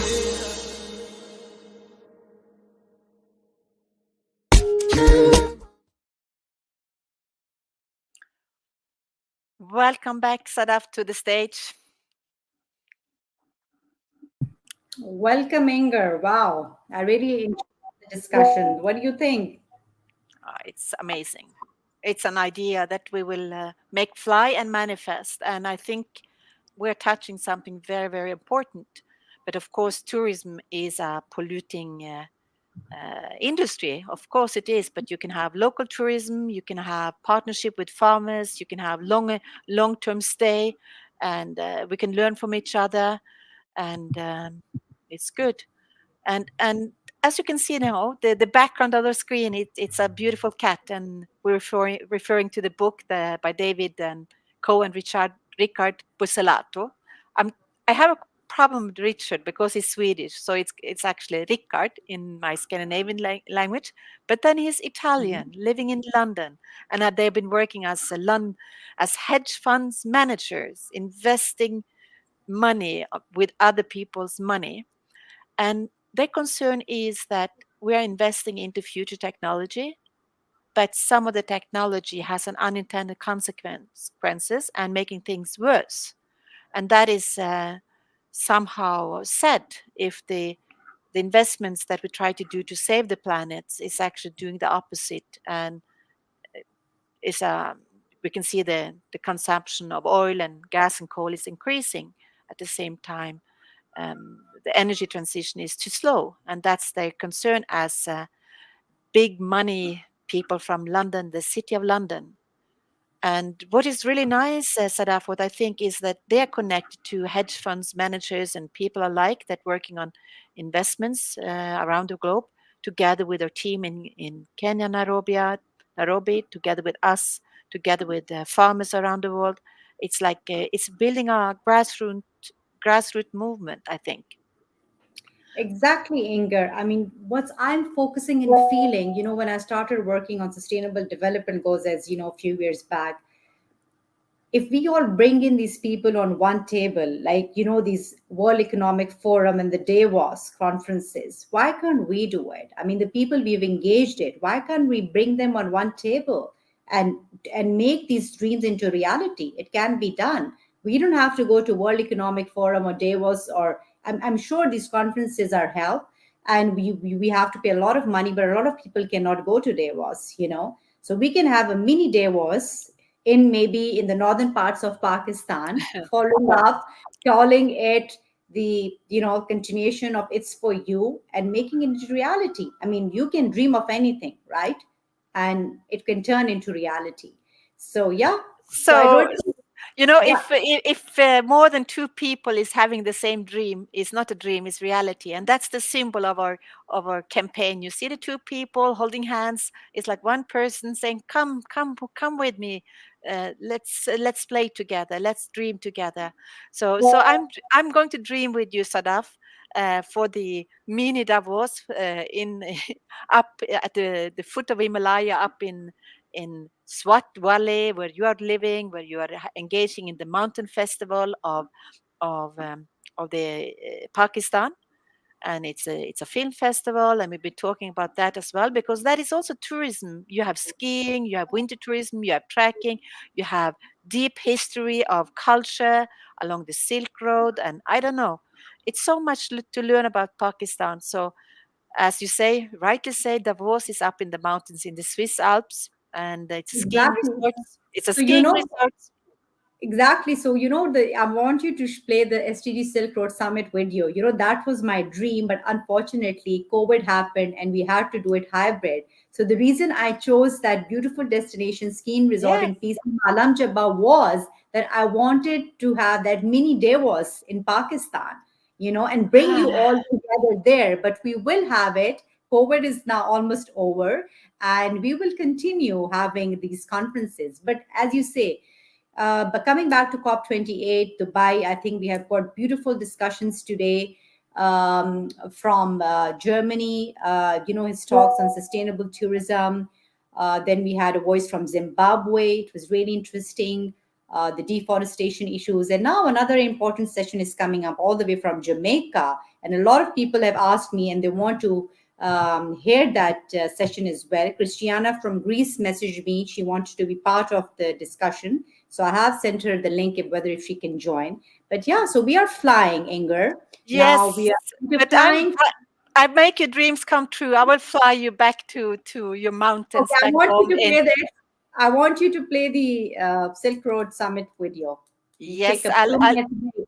yes. And outside, I look out the window and I can see the snow and the blue sky of Norway. And of course, I'm a skiers. And they say that Norwegians are born with skis on, but I think in up at where you are living, it is also snow and ski. So let's play it.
Congratulations, Sadaf. Thank you, Inger. So I think let's play the introduction video. And then in 10 minutes, we'll be back for another important session live from Jamaica. Let's have the intro video of the COP28. Yes, let's do that. And Sadaf, I think this is for you because it is coming true that if we can make this tourist for good, tourist making a better world, and we can go along with this dream that you have for the Silk Road, the summit up in Swat at the hotel you were showing in this video. I think it's we're touching something, Sadaf, that is brilliant. So I'm supporting you to 100% on your ideas. Here comes the story of 12 days of COP. Here comes from 1st to 12th of December, and we are making ideas fly, and it all started in Nairobi, Kenya, at the African Climate Summit in the beginning of September.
Welcome back, Sadaf. Welcome back, Sadaf. Hi, Inger. Welcome. Long time no see. Oh, yes. A few minutes. Anyways, so Inger, have you been to Jamaica? Because I haven't been. What do you know about Jamaica for our online viewers? You know, I only know Jamaica to the dreams of Bob Marley. So, and that is actually bringing all of us back to the Rastafari in Ethiopia, and and you know, don't worry, things will be all right. And also, and also this thing about stand up, stand up, stand up for your rights. You know, and you know the thing about the dream for peace. Yeah. Yeah. So I'm really, I think that and also Bob Marley is going to have documentary being launched in January, February in 2024. So this thing about relax people, it will be all right. You know, it's a little bit. I can see so much shine in a couple of climate activists in their eyes. They have dreams. They have a longing to contribute. They see themselves as leader of the new world, and in many ways, I can see that top executive or politicians, they have lost the shine. They don't have time to look at all the things that's happening on the grassroots and all the beautiful stories that is happening around the planet. So so to relax into a future that is possible, and we can make it better and more beautiful, and restore the climate. I think we are actually presenting dreams, and people are starting to plant trees. They make new food system. It's urban farming. It is looking after the ocean, all the cleanup, etc. But when it comes to the big collective change and transformation of our global cultures into one, and understanding that we are on this journey together to take care of the planet, we can also hear that climate activists, Sadaf, are talking about Mother Gaia, Mother Earth, etc. And there is an old quote from one of the Greek philosophers going 2,000 years back, talking about a crisis. It's a mother of invention. So right now I'm looking at the mother of invention, which is a crisis, and crisis can be inspiration to do something and make the life better, and to create a future that is better. And right, as you said before, Sadaf, we are all learners, and by traveling to other places, we are learning. It be a tourist exploring the countryside of Pakistan and up in the Himalaya to go in adventure tourism, or it is to fly to Jamaica to hear the vibes, hear the music, hear the dreams, to go to safari in Kenya or in Zimbabwe. Yes, we see poverty and we see people in a suffering these days, but we have to come through it, and we can only do it together. And one of my takes on a serious note, Sadaf, is that the code red for humanity, the message should go to COP28. It's emergency out there. El Nino is coming. The heat waves is hitting Africa, and they are scared about no rain is coming, no food, no harvesting. Animals will die, people will suffering, and we can see that there is kind of, it's a message that it's been around for some days, and of course we know the news. The wars are going on grand scale. There's suffering everywhere. So we have to come together on a different note than what's in the news, and do something. So what's your take, Sadaf? What's the voice from Pakistan on this serious note? What is peace have to do with it? Well, peace has everything to do with it, Inger. You know, Pakistan has been through a lot, but I'll more talk about, the positivity and coming back to COP28. A lot of synergies from the youth body language I see, but I haven't really followed what the leaders are talking about. I haven't had the chance really. I've just watched some speeches from the King Charles speech. I watched the opening ceremony. Have you had a chance to watch the speeches? But coming back to COP28, Diana is going to join in soon from Jamaica. Before she joins, I have a beautiful video clip for the viewers who don't know. Let's see some Jamaica. Let's take you to Jamaica virtually. Thank you, Sadaf. Let us fly. Let's hear some music, I hope, and feel it. Mm-hmm.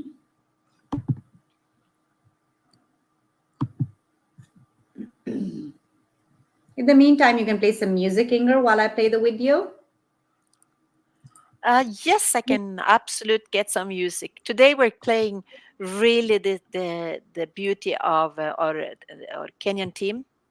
I'm playing again the same story, but let's take it more reggae time. Let's look at this one. Let's see if we can play it.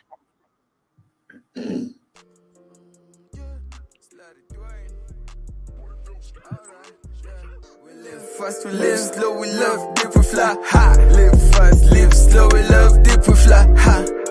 We live fast, we live slow, we love deep, we fly high. To save the world, we have to go fast into very slow. And rich people, plastic, fantastic, and poor people living their full emotional scale of being humans, where emotions are real. Look, the rich are asking the poor to stop buying shoes. That is all fine. If you have 100 pair of shoes, I have one pair. Let's support the poor to accelerate to the 100. We run fast, we run fat, we run barefoot. Hung loose, we are on the surfboard. Hanging loose with 10 toes to the board. Let us open the door of the boardrooms. We have the front foot, let us take the front door. Hung loose, go slow, go fast, hung loose. Use the front foot, better yet the back door. Hung loose, go slow, go fast. It's a full moon. Yeah, it's a full moon. It's a full moon. Take a picture. Yeah, full moon.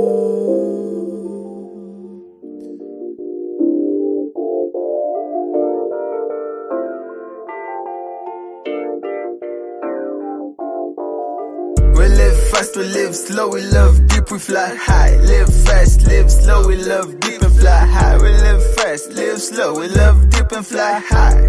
We fly high, yeah. We live fast, we live slow, we love deep, we fly high. Live fast, live slow, love deep, fly high. Fly, live slow. Transformational ownership, this is the only way that we can drive transition into the green economy, yeah, that is the vision. Limit oil, gas, coal use, that's the mission. Need your participation. Do you believe we can achieve this transformation? Let us limit the production and give people the power. The earth right now is sour. Watu pia wako sawa. Dignity is key, oh my people, do you listen? For me, I do believe that I have the superpower that can change the future. It starts with me, yeah, Larry Dwayne. I'll take an action, I'll be so active. Restore the environment, restore the ecosystem. Return it to the system, the indigenous system. How people, do you listen?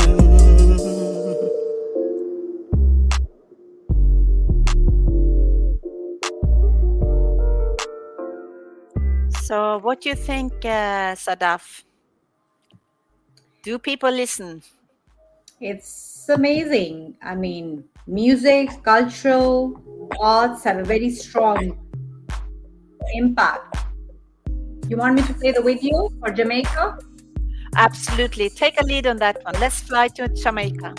Let's fly high.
That's amazing, Sadaf.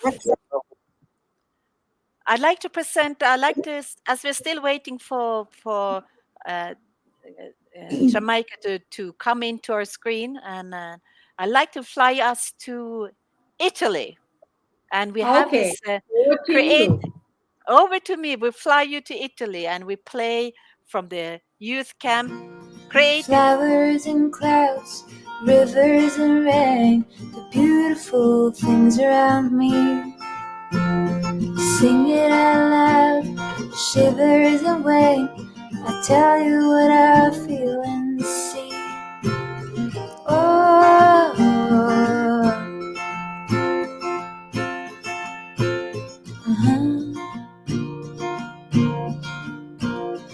places I've been to tomorrow.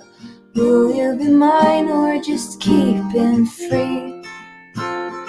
Thoughts and expectations and stronger affections. The future is a mystery.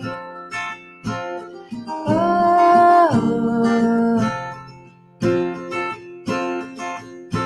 to keep working hard to find what I want. I'm in need of the right refill, and that is women who will something. Summer, fall, winter, spring words that are interesting words. Inspire the fire that burns inside me and my generation. That's inspiration.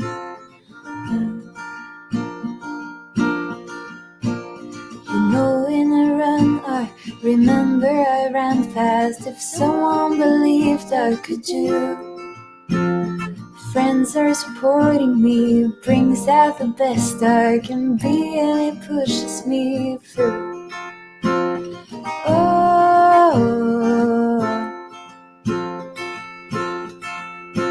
I'll show them I will something. Summer, fall, winter, spring, and share some interesting words. Inspire the fire that burns inside me and my generation. That's inspiration.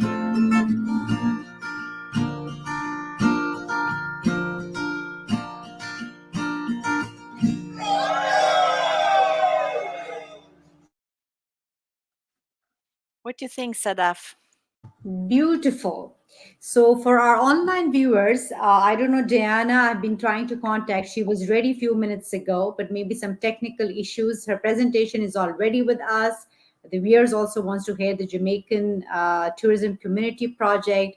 Diana, I don't know whether, I think maybe you've logged on YouTube and you're watching us from there. Please check your phone on WhatsApp, and I've sent you the StreamYard link and join from there. You need to join us from StreamYard. So just to convey a message, I'm trying to get in touch, but let's see. So Inger, what do you think of the discussion so far? We just have 20 minutes for another interesting discussion to kick off. Live from Sri Lanka, the 1 billion tree plantation project by the Rotary. What do you think of that project, Inga? I think it's amazing. You know, the It's For You campaign, it is for everyone on the planet. COP is not for only people that can fly to COP. It is for people living in your street, in your school, at your community, and really to engage in the where people live, Sadaf. That's the billion voices. And that's what I think when it comes to the role of Rotary in local communities. And that's why I'm feeling so encouraged that Sri Lanka's story has this project of planting trees in partnership with Rotary. Rotary has a multi-stake interest with the people in public sector, in private sector, NGOs, prominent people in their community. And that means that trees will be looked after, you know, and people in the circle of Rotary, for example, in Sri Lanka, they are contributing to the economics of Sri Lanka profoundly. You know, it's a profound contribution to the economy of the country, And through your network, Sadaf, we've also been flying to Las Vegas also to listen to the story of Rotary engaging in tree planting. But then again, tree planting is not enough, you know. We need more. We need more, and that's why it's so nice to connect to Zimbabwe, to Ghana, and the work they done there for the mangrove days, and you know, this it's so many beautiful things. I don't have word for it. So, and what about yourself? Yes, Inga, you rightly say. I mean, it's not just tree plantation, but coming back to the flood situation, we need trees, Inga. I mean, the deforestation problem is massive. You can't even imagine the amount of trees being cut all over the world. It's not just Pakistan. I mean, if you, for viewers and for all the people who are listening to us, if you plant a tree, you don't know the power of tree. The amazing session, I don't want to spoil the viewers. We're going to be playing amazing video. You know, people, when the calamities came, Inger, people who climbed on a tree saved people's life. Do you know that? Isn't that beautiful? Tree has a story. Trees play such an important role when we talk about environment and climate. What about the carbon emission, the oxygen? Why do people plant trees on the, if you have noticed, on these, in the cities, in the middle of the roads? Because of the carbon dioxide. We need trees, you know, to have clean breathe air. So coming back to the discussion to Jamaica, I'm excited. My guest will be finally, she's joining in some technical issues. Thank you for your patience, viewers. Technology glitches happen, but we are still rolling happy and smoothly. Over to you, Inga.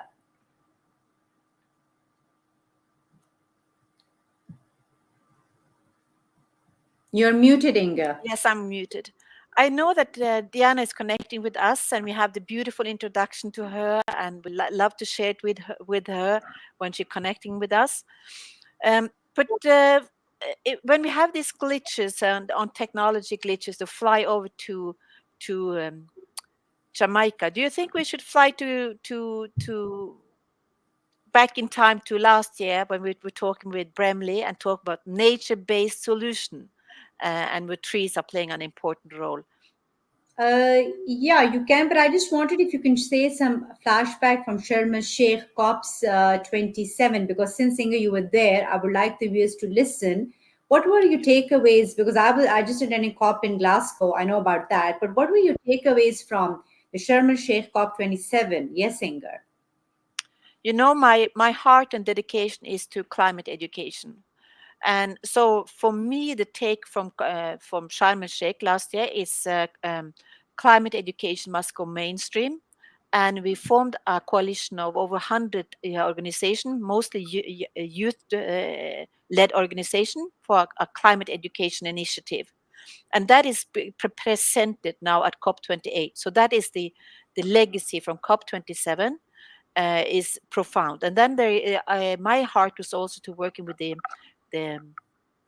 my friends and colleagues from Environmental Quality International in Cairo, and the resort in Siwa Oasis towards the Libyan desert, the Grand White Sand Sea, and the initiatives what we've done in Sharm el Sheikh as a tourist destination as such.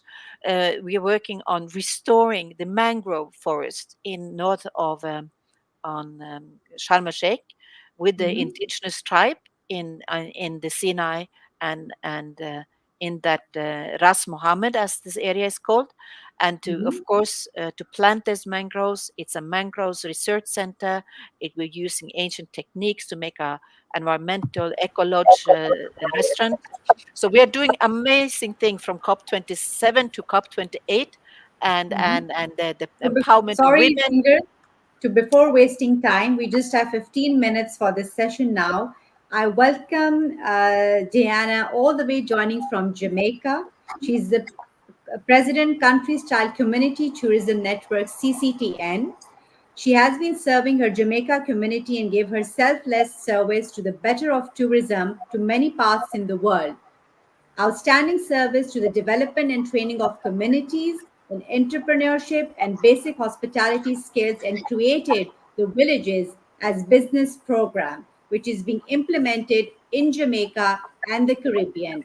Welcome, Diana, to COP28. It's for you. How are you doing?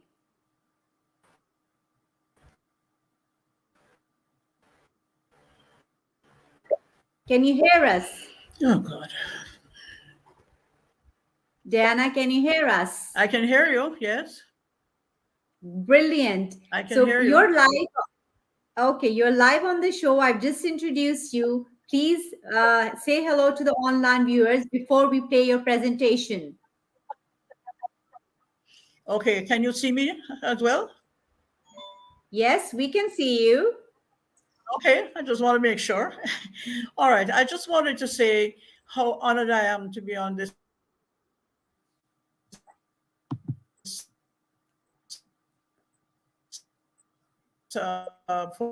forum. It is a wonderful occasion for us to represent so that we are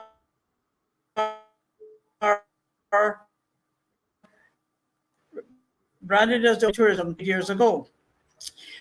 And we were the first chapter of the IIPT. So we have been working closely as partners to create peace through tourism and to have people within the communities as a part of our program. So we branded villages as businesses, and it has been well received, not only in Jamaica, the Caribbean, and worldwide. And we're proud to present that today, because if we don't have peace within the communities, peace within the country, peace includes environment, and I'm a person that believes the slogan, close to nature and close to people.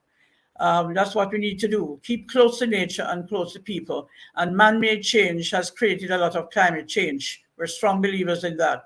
So the educational program that we have with the Villages Business Program includes that very much. So you can go ahead now if you wish to show the presentation.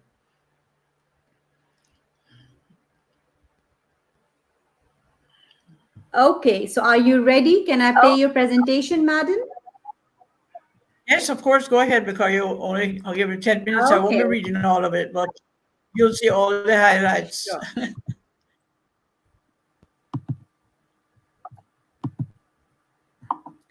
Can you, yes. Inger, is it good?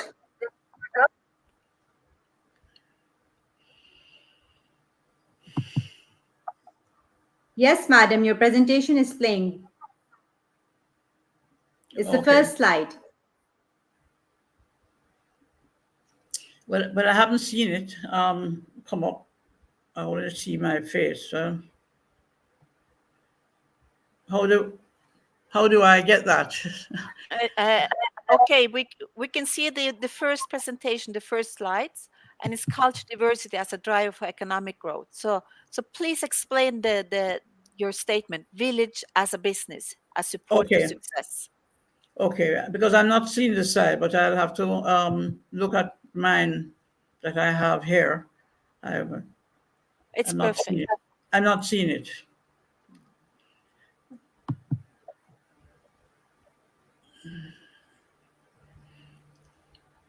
Okay.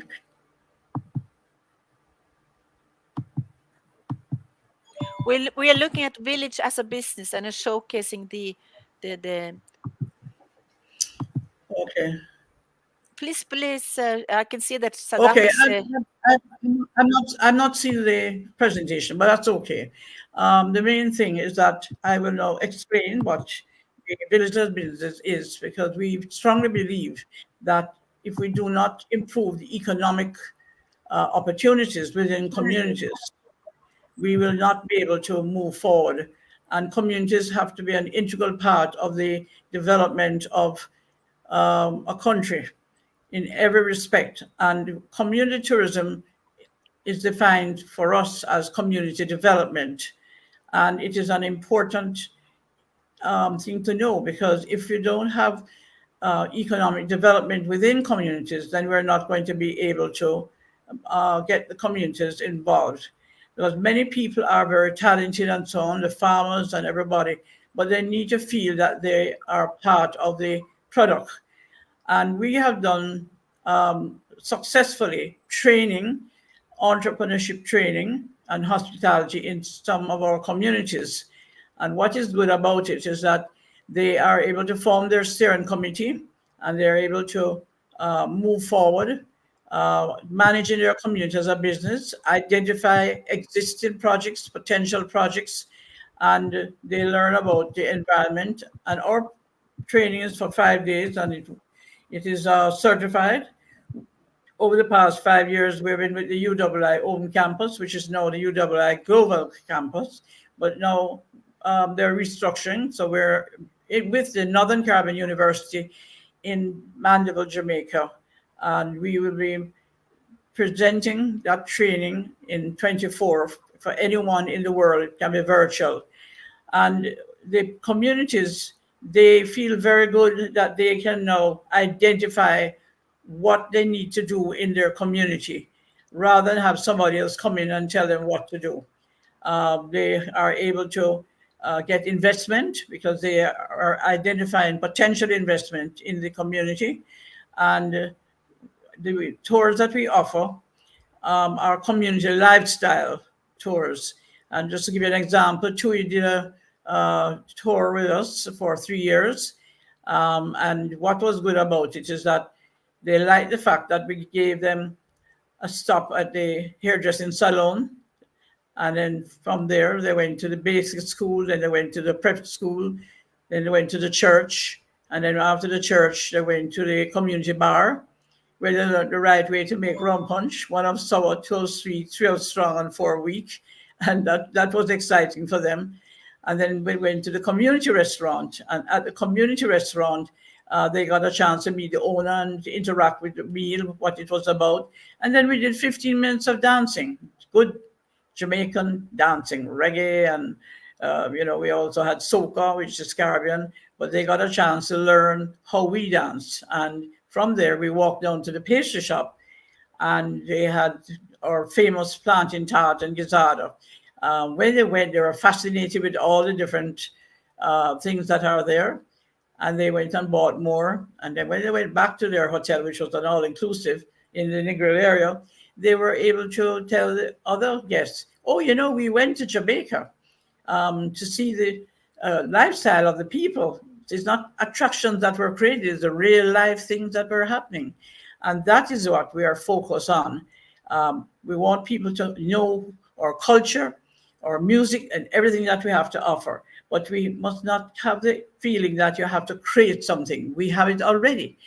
What we need to do is make sure we have a clean environment, and we have a very safe environment.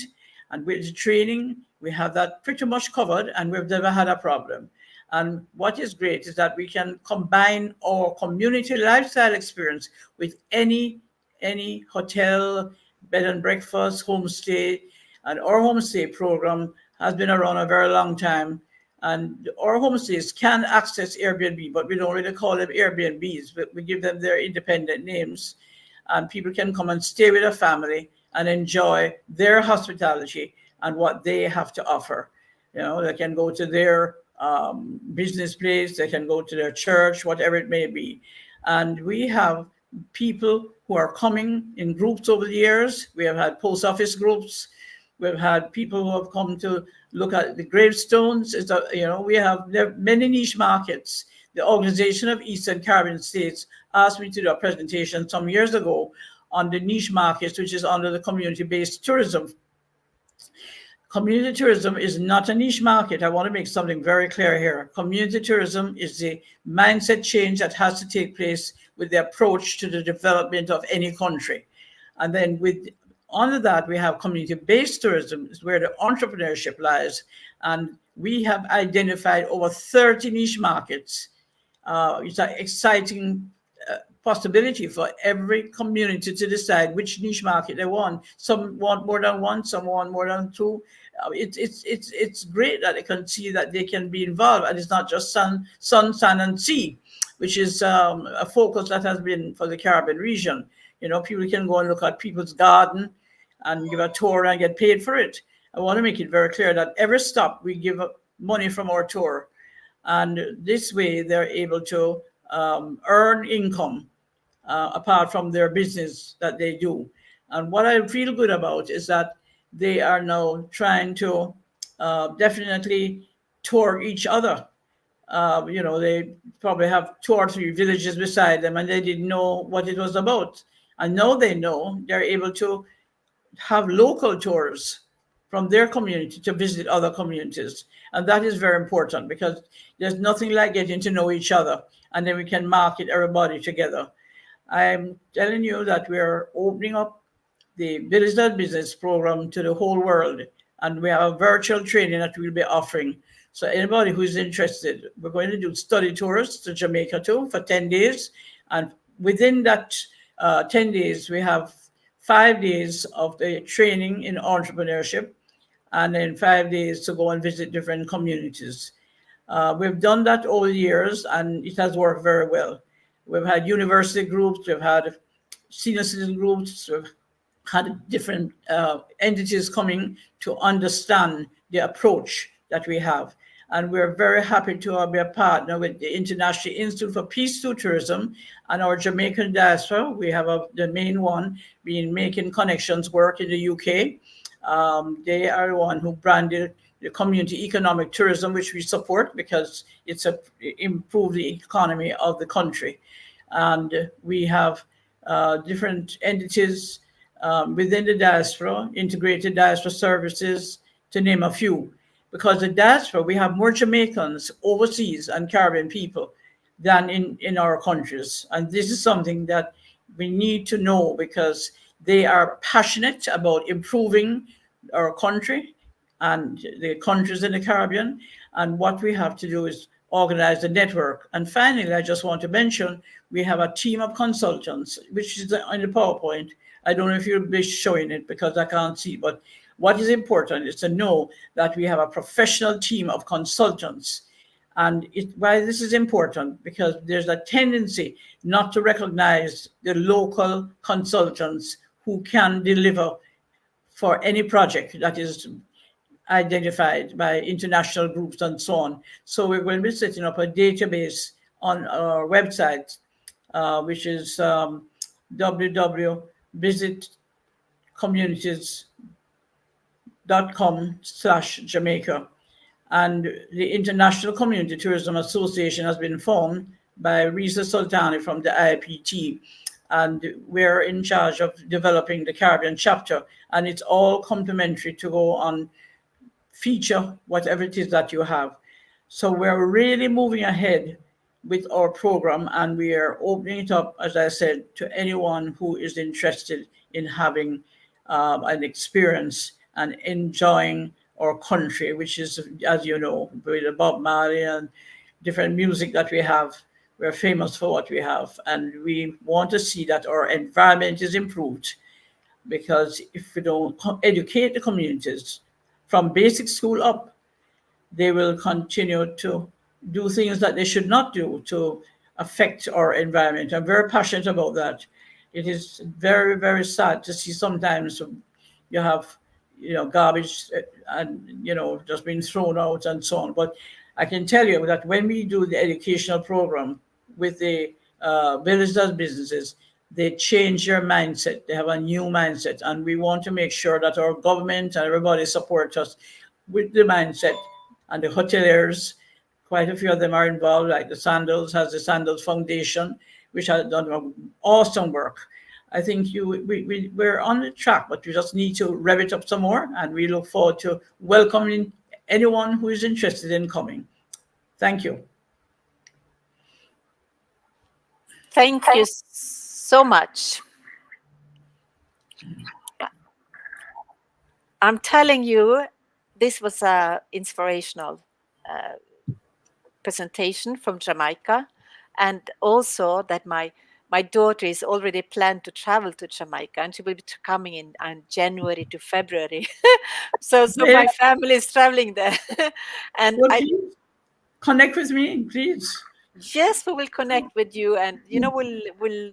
This is so amazing. So it makes ideas fly, and you inspired people everywhere. And with Bob Marley having his new film coming out in February, I think the spotlight of Jamaica will be all over the planet. Wow. Thank That's you, wonderful. Diana, for a wonderful presentation. It was really informative, and a lot of people, asked me to send the link. They wanted to know what Jamaica is doing for community-based projects. So you're doing an amazing job. A lot of people are commenting. They want to get connected. So thank you so much for being part of this It's For You campaign, joining us all the way from Jamaica. And I will get in touch with you after the 12th December when the COP is over. My colleague Iram Fawad has joined us all the way from Karachi, Pakistan. She will be co-hosting us for another session, which is all the way from Sri Lanka. Jana, you can watch us live. It's also a very beautiful story of 1 billion trees, which the Rotary Club has launched. Iram, since you work with entrepreneurs and communities back in Pakistan, you saw Madam Diana's presentation. Any questions before we wrap this session? I guess what she's doing is simply fabulous. First of all, thank you so much for doing some good for the world. I am so very proud of you. As being women, we all are doing our part and we are very proud of it. As per, there's no questions, but I would love to do some of the collaborations with you, and we can do some stuff together. After the COP, when we are free, Sadaf, me, and Inga would love to work with you. Yes. I just wanted to mention that we can design any packages. We do tailor-made packages for people for their interests. So we don't have anything set in stone, anybody who wants to come, we can put that, they can link with us and we can do that for them very effectively. And I'm sure you're going to send our information, how to link on email and WhatsApp, etc. Sure. As per, I also am a president of a Womenpreneur Pakistan organization, and we can work together on this one as well. Okay, good. Yeah. That will be brilliant. Diana, you did mention just one last question from the viewers. Which global countries have you launched this project? Is it just specific to US and the Caribbeans or any other countries as well? Any country. So which other countries are you working with? The viewers want to know. Well, we have been working with Dominica, Trinidad and Tobago. We have a village that we trained called Lupino, and it's called Lupino Country Style. They asked if we could use our brand.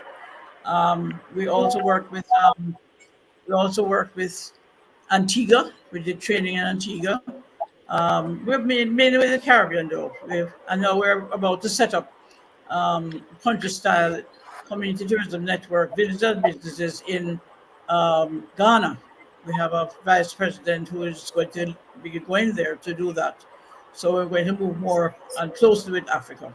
Yes. With villages and businesses program. But it's been in the Caribbean, and then in Jamaica we have our resource village, which is with Marcus Garvey. Marcus Garvey, that's where he set it up, his main base.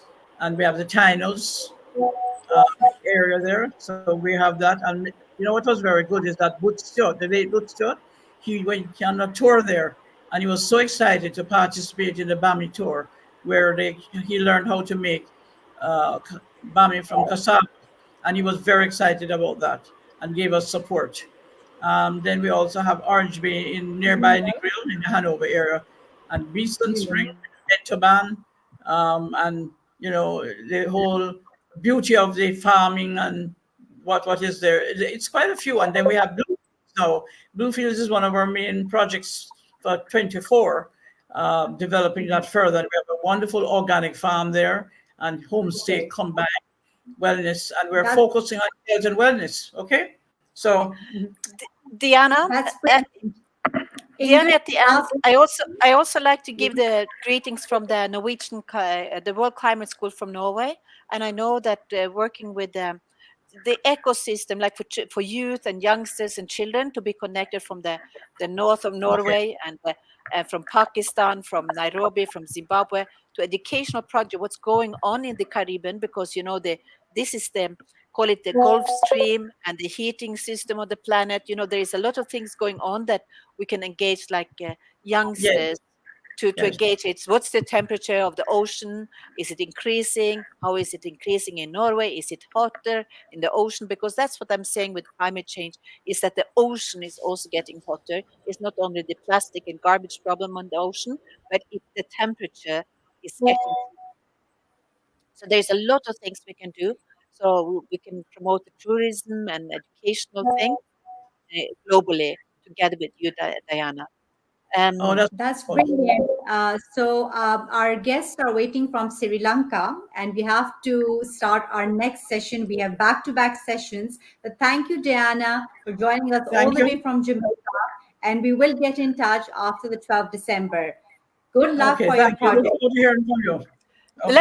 Let me play the introduction video before we enter into the session. Okay. And Diana, please stay on the link. You can just mute your mic.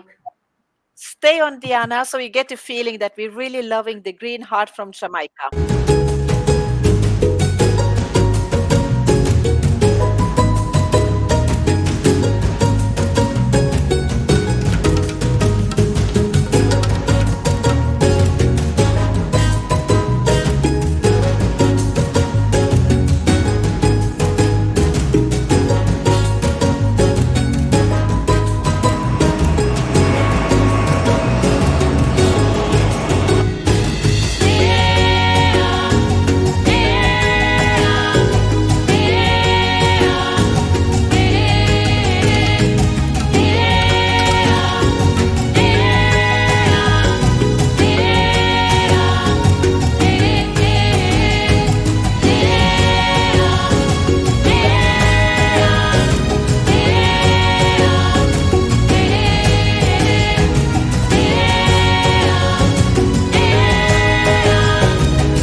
Ideas are flying, Sadaf. Over to you. Thank you, Ingrid. We are in Dubai. Yes, we are in Dubai. So we are going to start our next session. Our guest, Ingrid, can you see the Sri Lankan guests? They're there with us, right? Yes, they are there with us. We can welcome. Okay. Yeah, I'm just checking everyone is there. Yeah, all good. So I welcome all my distinguished guests all the way from Sri Lanka. I'm thankful to Dr. Rihanta for organizing this very important session, which we call the 1 million tree plantation project, which was done by the Rotary Club of Sri Lanka. So we are welcome you for the It's For You campaign that we are running for COP28, which is happening in Dubai. Hello and welcome our distinguished speakers. I welcome, first of all, Dr. Rohatna to introduce himself to for our online viewers, and then we'll go to the next speakers.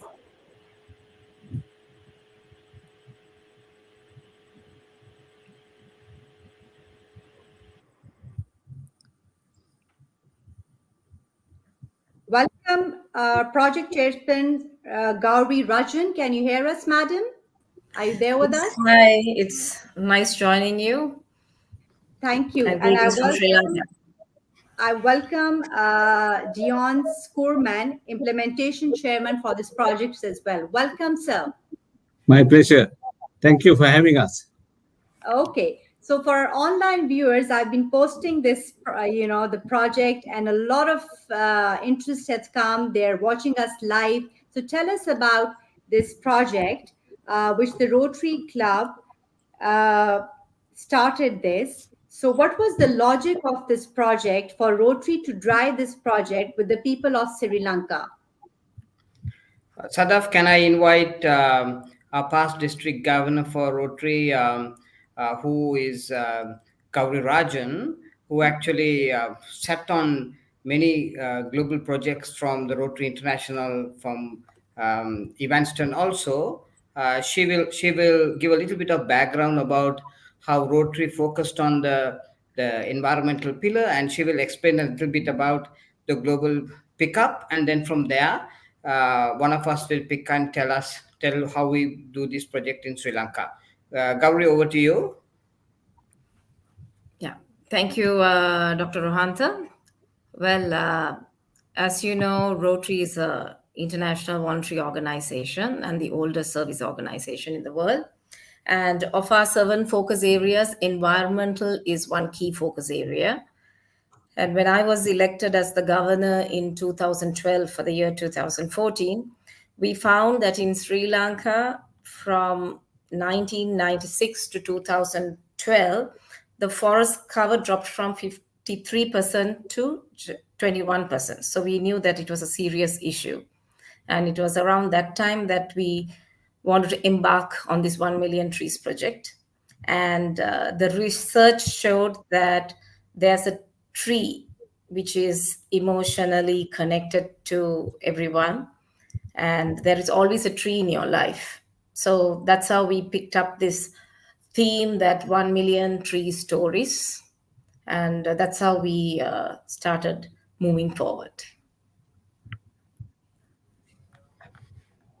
Sadaf, if I may add to what our district governor, past district governor for Rotary, and she's also in charge of one whole region in India for the foundation.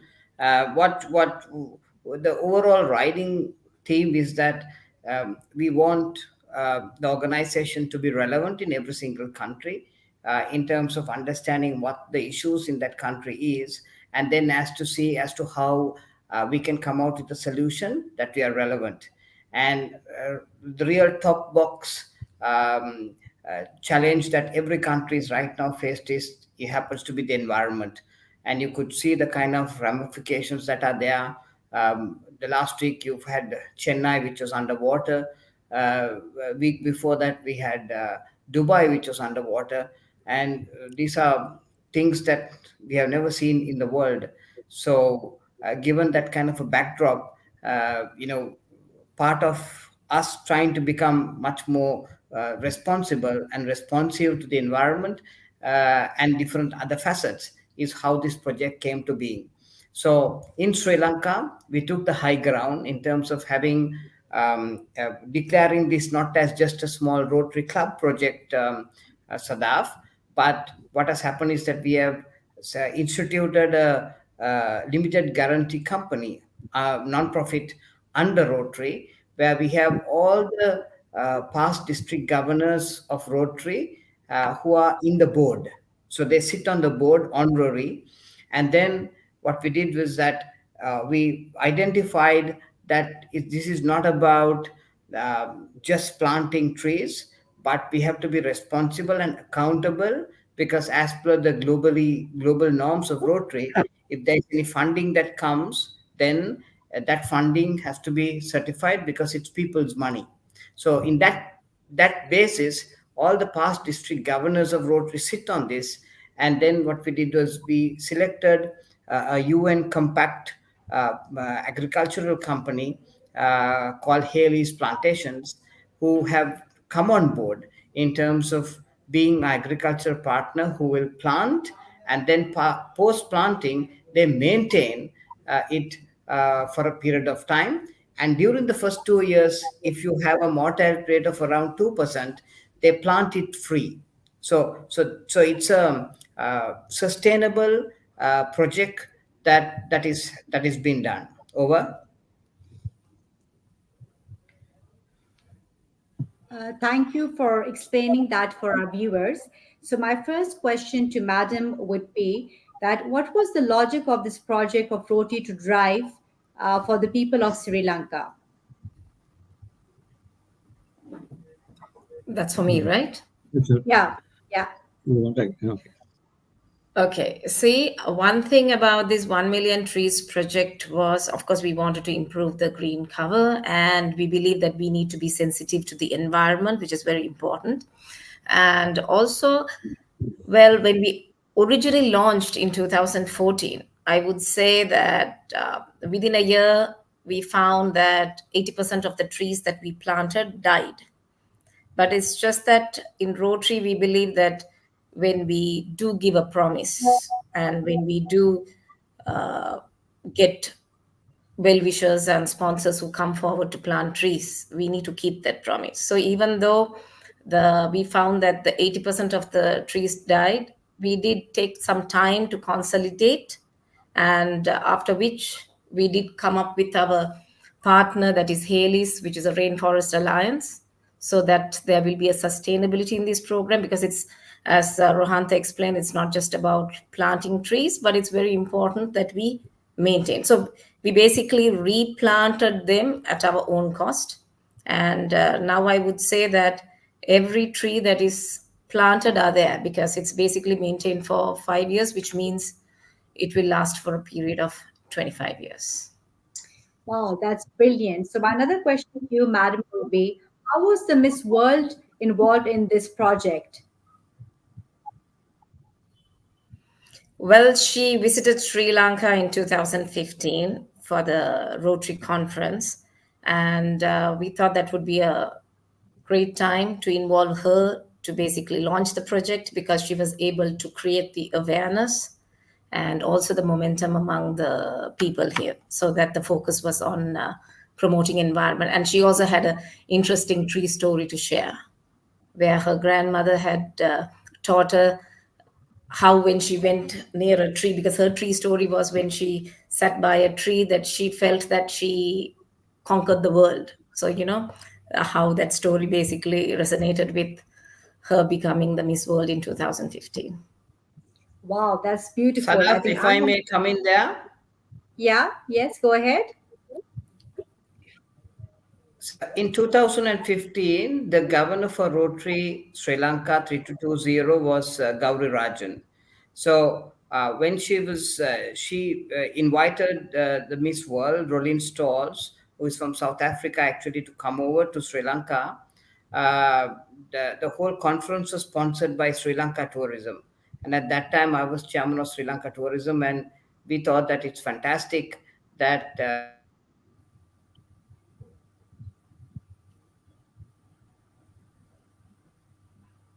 Inger, can you hear him? I can't hear. No, it's a small glitch here. Okay, that's fine. That's fine. It's okay. But coming from Norway, I'm listening quite well. Sir, there was a glitch in when you explained what's happened.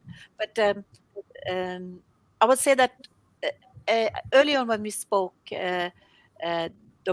Rohanata, we talked about the Peace Prize from IPCC, and the most famous one that is in Dubai has been, of course, Al Gore, stressing the fact that to address the phasing out or looking down or do something with oil, gas, and coal. And also from Sri Lanka, you had this peace message to the world. So we'd also like you to invite to share a little bit on that and how because it's so important what you do in Sri Lanka for the world, and the story should come out. So please explain more about the peace process and the story of trees. Inga, if I may come in, sorry, I lost you for a while. So, what I was telling was that past district governor, actually Governor Rotary was Gauri was the president of Rotary at that time. We call it governor of Rotary for Sri Lanka and Maldives, and she invited the Miss World to come in for this for her conference. And at that time, I was chairman of Sri Lanka Tourism, and we decided to sponsor the whole conference from Sri Lanka Tourism. So it was a win-win situation of where we are marketing Sri Lanka to the world through Miss World, as well as Gauri utilized Miss World in terms of actually being the chief guest for the conference, and she launched this 1 million tree challenge in Sri Lanka. So at that moment of time, a key person that we were consulting and talking to people was a person called Mohan Munisinghe, Professor Mohan Munisinghe, who happens to be a Nobel Prize winner who has shared the Nobel Prize with Al Gore, the Vice President of the US. So that's how this whole partnership happened, in terms of where we decided to take a challenge of planting 1 million trees. And like what Gauri was saying, our whole forest cover had come down from 53% to between 21 to 23% as per the UN findings. So that was the background of the project, and how we linked up with the overall thought process of saying, let's plant trees and then we will maintain those trees for 25 years and make sure that we could maybe contribute that to carbon credits for the companies in the future. So that's how this whole dots were linked up. It's good. Can you guys hear me? Inger, am I audible to everyone? Yes. Of course. Yes. Okay. Okay. So my another question is that what is the awareness level created in Sri Lanka for such projects?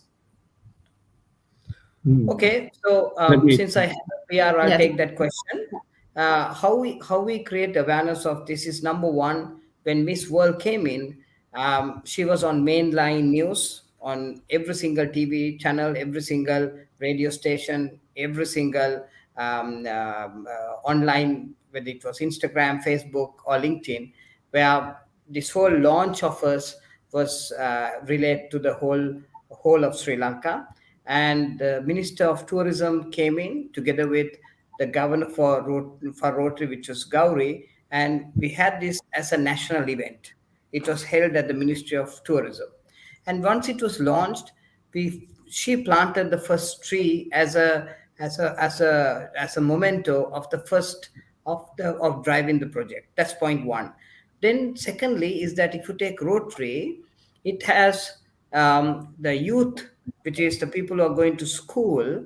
We have almost 9,000 leaders across every single school in Sri Lanka who are part of Rotary. We call them interactors. And then we have the young adults, which are people between the ages of 18 and 28 years, who are all university and young working crowd. We have another about 9,000 Rotractors. So through the Rotary framework, which is 2,000 Rotarians who are all chairmen and CEOs of companies, they took the message to the private sector. The Rotractors took the message to the young or the youth, while the interactors took this story to the children. So right across the country, everybody got aware of this new innovation that came in. Thirdly, is that what we did was that we created every time when a key guest came, like Miss Earth visited, then Mr. and Miss England dropped in. So every time a key guest comes, we would invite them and ask them to plant a tree, and all the media comes and they would get to know about it. So that's a project that we went through. And then finally, what we did was we launched this whole idea called "What is your tree story?" So we got all the top opinion leaders in the country to come and give their tree story. So one person came and said that he used to meet his girlfriend underneath a tree near a church, and that was his tree story, and it was a very emotional tree because that's the first place that he used to meet his girlfriend. Another person said how, like Gauri said, how she was holidaying with her family in Nilavali, which is very close to the seashore. And the day of the tsunami, when tsunami struck, she suddenly found that she was like 20 feet above the ground, and she would have died if she had not held on to a tree. And that's how she saved herself. And then you got interactors and rotractors talking about their own tree stories, and all these tree stories started getting into Facebook and LinkedIn and Instagram, and then it started storytelling. So we used the concept of storytelling to tell the story across, and that's how we took this idea across into every single household in Sri Lanka. Thank That's you. good. Thank you. Wow, that's brilliant. I have another question for Mr. Dion. How does the supply chain work on planting such projects? Okay, thank you. Yeah, with your permission, let me just go a little way back to add to what both Gauri and Rohanta has said about Rotary and why we chose this project, because there's some interesting. The thing that sets Rotary apart from any other organization is we Rotarians dream big and then work towards those dreams. Around the world, Rotary is very famous for its decision to eradicate polio, where everybody else was doing small projects in 1985. Rotary decided we are going to eradicate polio from the world, and they had set a target of 10 years to do it. Of course, 10 years came and we still hadn't done it. But the great thing was that Rotary stuck to its promise, and today, nearly 30 years after that, we are 99% success. They are just only this close to eradicating polio. So that's the type of work that Rotary does. And Rotary Sri Lanka has been the same. We've been involved in all the key projects within the country. I think what comes to mind really is the tsunami of 2004, which destroyed the country and almost all the schools. Rotary got involved in building all the schools, and we built 25 schools, one in each of the affected districts. And that was a $15 million US dollar project. And it still is the biggest ever project done by any Rotary anywhere in the world, any Rotary district anywhere in the world. So that has been something. So it was quite natural that when we heard about the problem with the forest cover, and Gauri, being the dynamic leader that she is, he said, I want to take this on. And we said, of course. And so we decided to plant the 1 million trees. And that's how we thought we could help future generations from that. So let me go back down to your question on sustainability.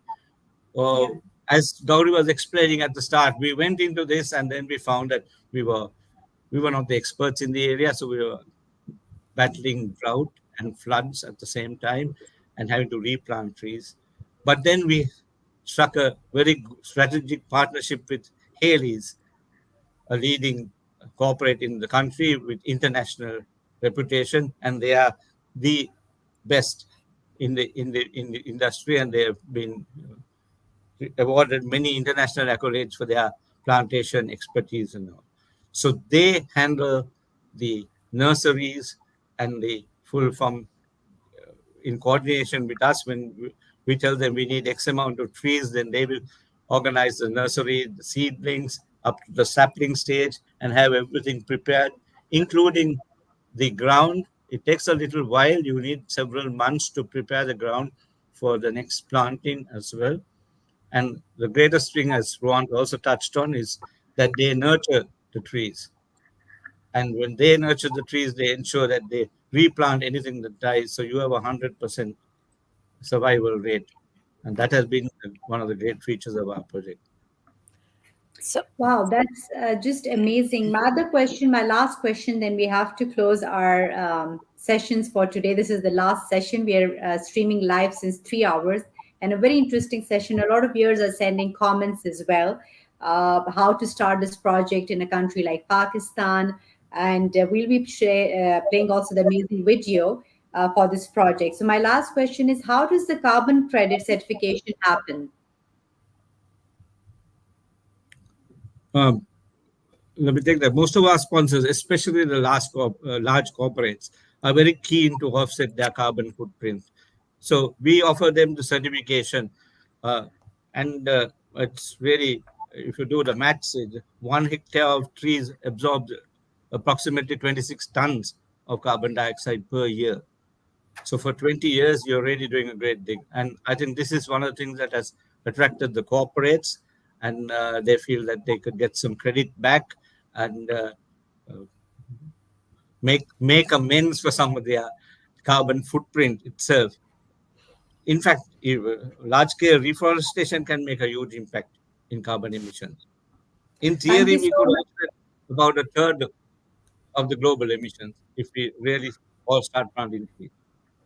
If I may Thank you just so come in here, Sadaf, is Yeah. that once the 1 million trees are up, right now we have, I think, planted almost 500,000 trees have been already planted, like what Gauri and Diane was saying. And then what happens is that there is a company called Carbon Consulting, which is owned by the Nobel Prize winner Mohan Munasinghe, and he will then come and certify and do the whole carbon credit calculations. And once that is done, then we'll go to the world and sell it for commercial purposes, and that money will be reinvested back into planting of trees. So that's a kind of value chain that we are looking at. And for the next year, we are also looking at getting a global grant in terms of planting trees, so that the global Rotary will get involved in this whole exercise. And given that Sri Lanka is just coming out of economic crisis, as you know, last March 2022, we called ourselves bankrupt, and now we are getting once again back on our feet by driving our exports and tourism to earn the foreign exchange, and through that, IMF is giving us that whole cover in terms of stabilizing the economy. I really thank you, Sadaf and Inga, for giving us this opportunity to come live from COP28, so that then the whole world can also become part of just giving us $2 for every single plant that you can plant in Sri Lanka. And believe me, guys, we're working on a artificial intelligence based mapping, where each of the trees that are planted will get a GPS, so that then you can monitor how this tree grows over your lifespan from wherever you're sitting in the world. So that's what we are working on right now, so that this project becomes a novel project that can be replicated across the world. Over. Thank you. Over to you, Inga. Well, I think the last point here, how you connect tourism and the tree planting scheme for a country like Sri Lanka, it's a brilliant idea, and that it gets up to a volume that can be connected to carbon offsetting schemes. But not only that, it's connecting to the awareness of every tourist that comes to Sri Lanka. And it could also be the same, that it comes every tourist that come to Norway, every tourist that come to Jamaica. It's connected to tourism and to Rotary. I think it's an idea that can fly and can be brilliant, and can make money and livelihood, and can employ people to take care of our planet and our livelihood. So that's my take on that. But so I was saying that at the end, I also like to welcome Diana from Jamaica at the end before we close. And over to you, Sadaf and Iram. Thank you. Before we close the session, Inger, can you play the beautiful video of the Rotary Club project from Sri Lanka, please? Yes, I will do. And just give me 2 seconds, and I'll get it forward. And as you are preparing, we can do that. So I have myself been a Rotary member of Nottingham in UK, and I know how Rotary operates. We've got some beautiful stories in this conference from different parts of the world. I'm already thinking of launching this project in Pakistan through Rotary. The dreams high, and let's make it happen. So, Sadaf, as being a Rotarian in Pakistan and president of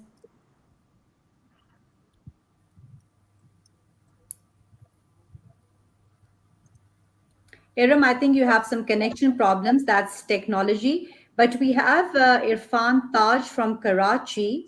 Mr. Irfan, can you hear us?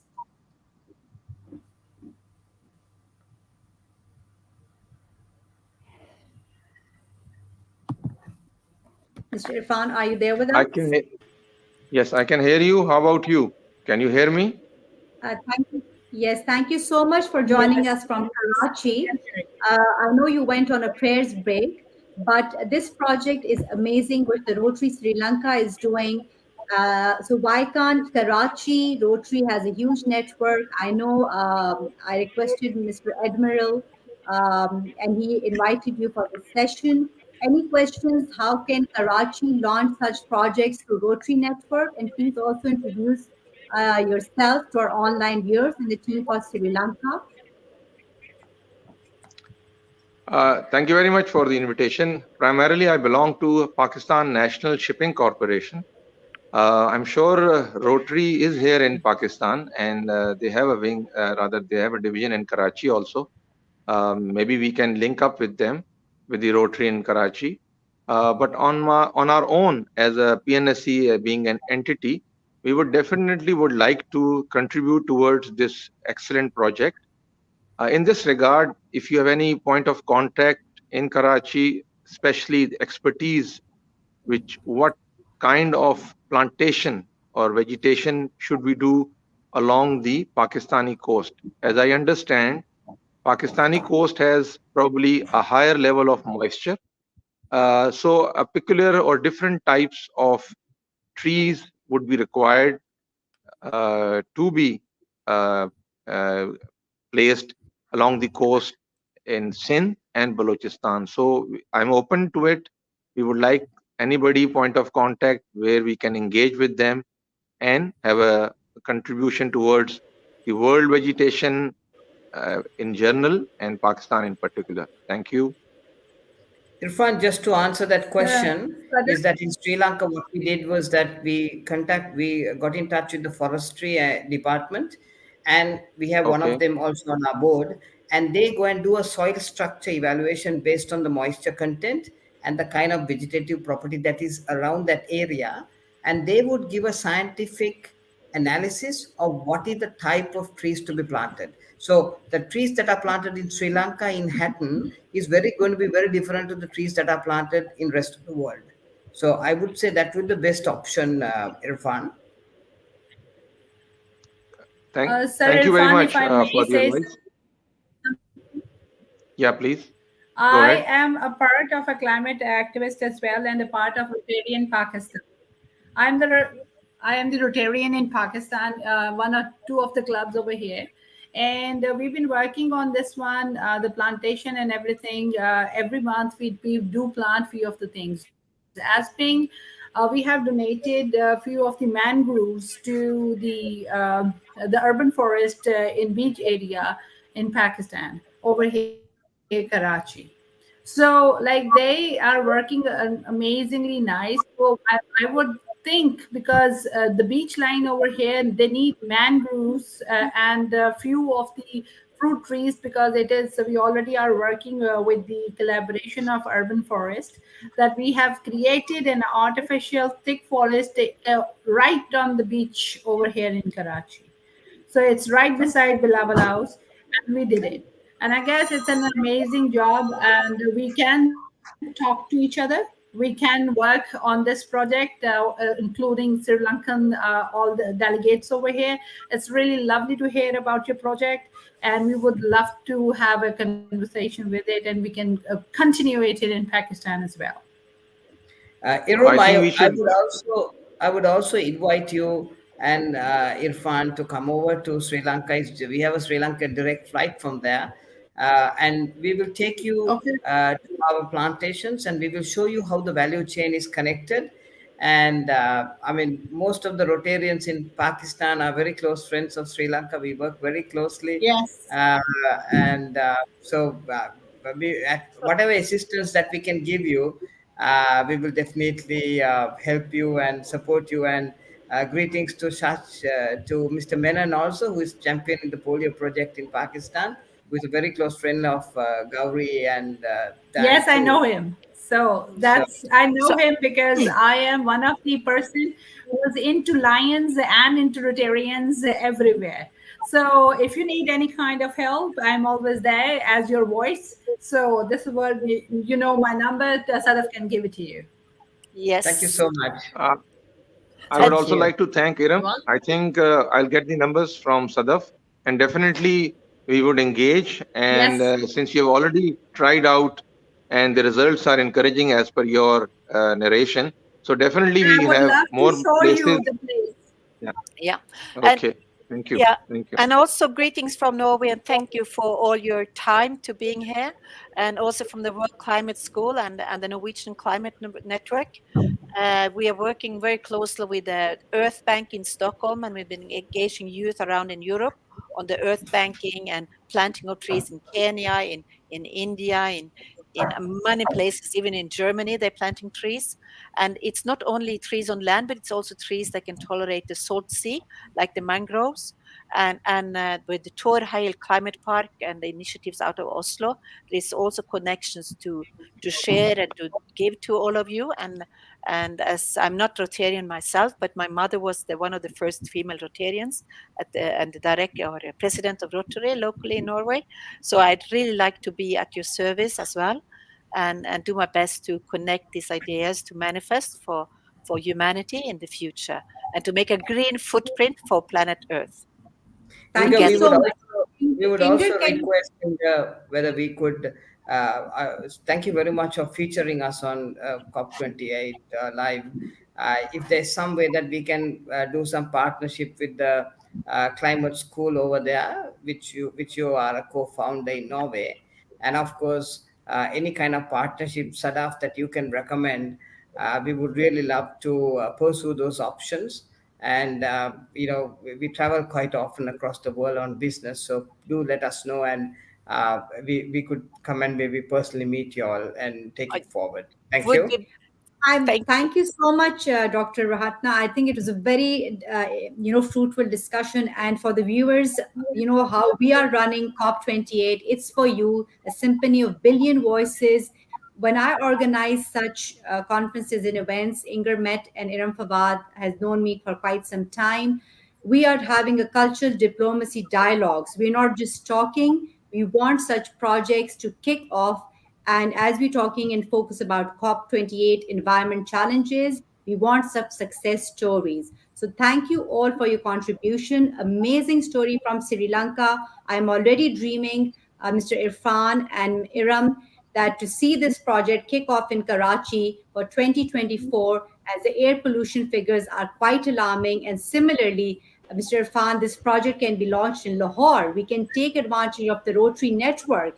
And please connect with us after the 12th December. We have a lot of catching up with a lot of people to connect them. Me and my team, we will be happy. We live in the digital world.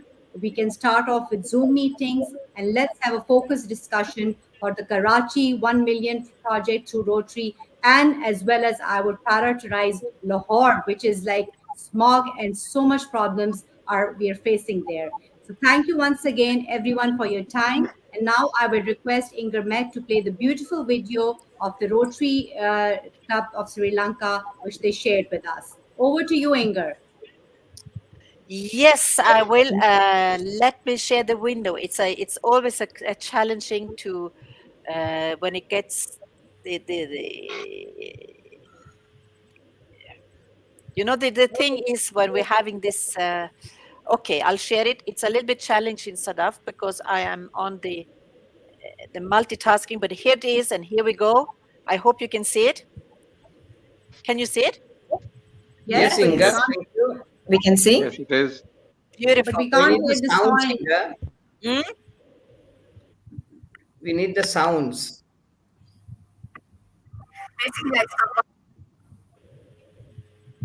You have to. We don't have a sound, Inga. We don't have a sound. Sound, Inga, please. Then Okay. I think, but then I think, like, just give me a minute. Give me a minute.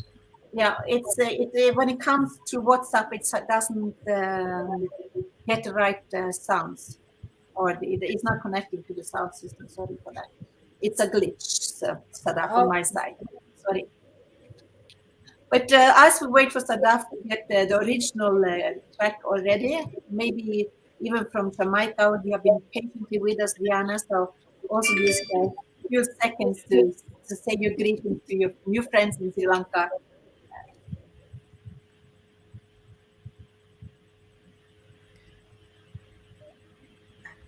Inga, we like to partner organizations in Norway too and Finland. So please do give us some networks. Yes, please do. We will do that. Afterwards, and Sadaf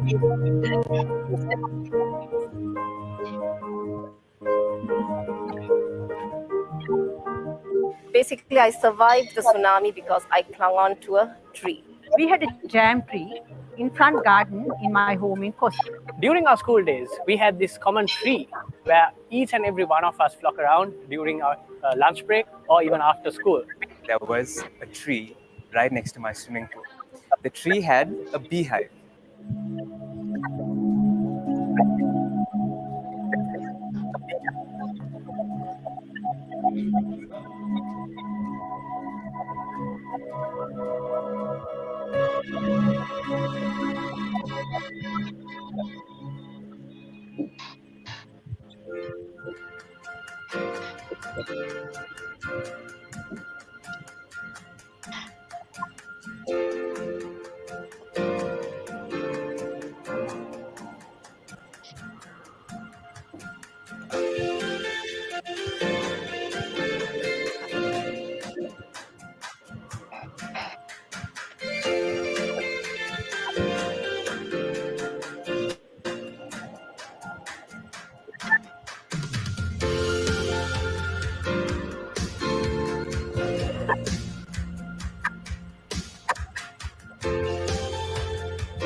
Yes. Thank you very much for having us. And as in Rotary, we believe in connecting, and we truly look forward to the opportunity of working together for a greener world. Thank you. Thank you so much. Yes. Thank you very much, everyone. Thank you. Nice talking to you all. Thank you. Thank you. Thank you Thanks, so Sadaf. much. Thanks, Inga. Thank you. So it's for me. It's for you. We're doing it for you. We're doing it for all of you. For every ocean, every child on the planet. So we've come to the. If you have 100 bills. What you saying, Sadaf? No, I was just trying to close the session, the live session for Come today. to the end of the session. So we are ending the live session, which is happening for It's For You campaign we are running for COP28. Stay tuned. We have another session coming up after 1 hour, and see you all tomorrow. It's for you. It's for Thank me. you. It's for everyone. Thank you all. It's for you. Thank Bye-bye. you. Allah Hafiz. Allah Hafiz from Karachi. Thank you. Love it. Bye-bye. See you around.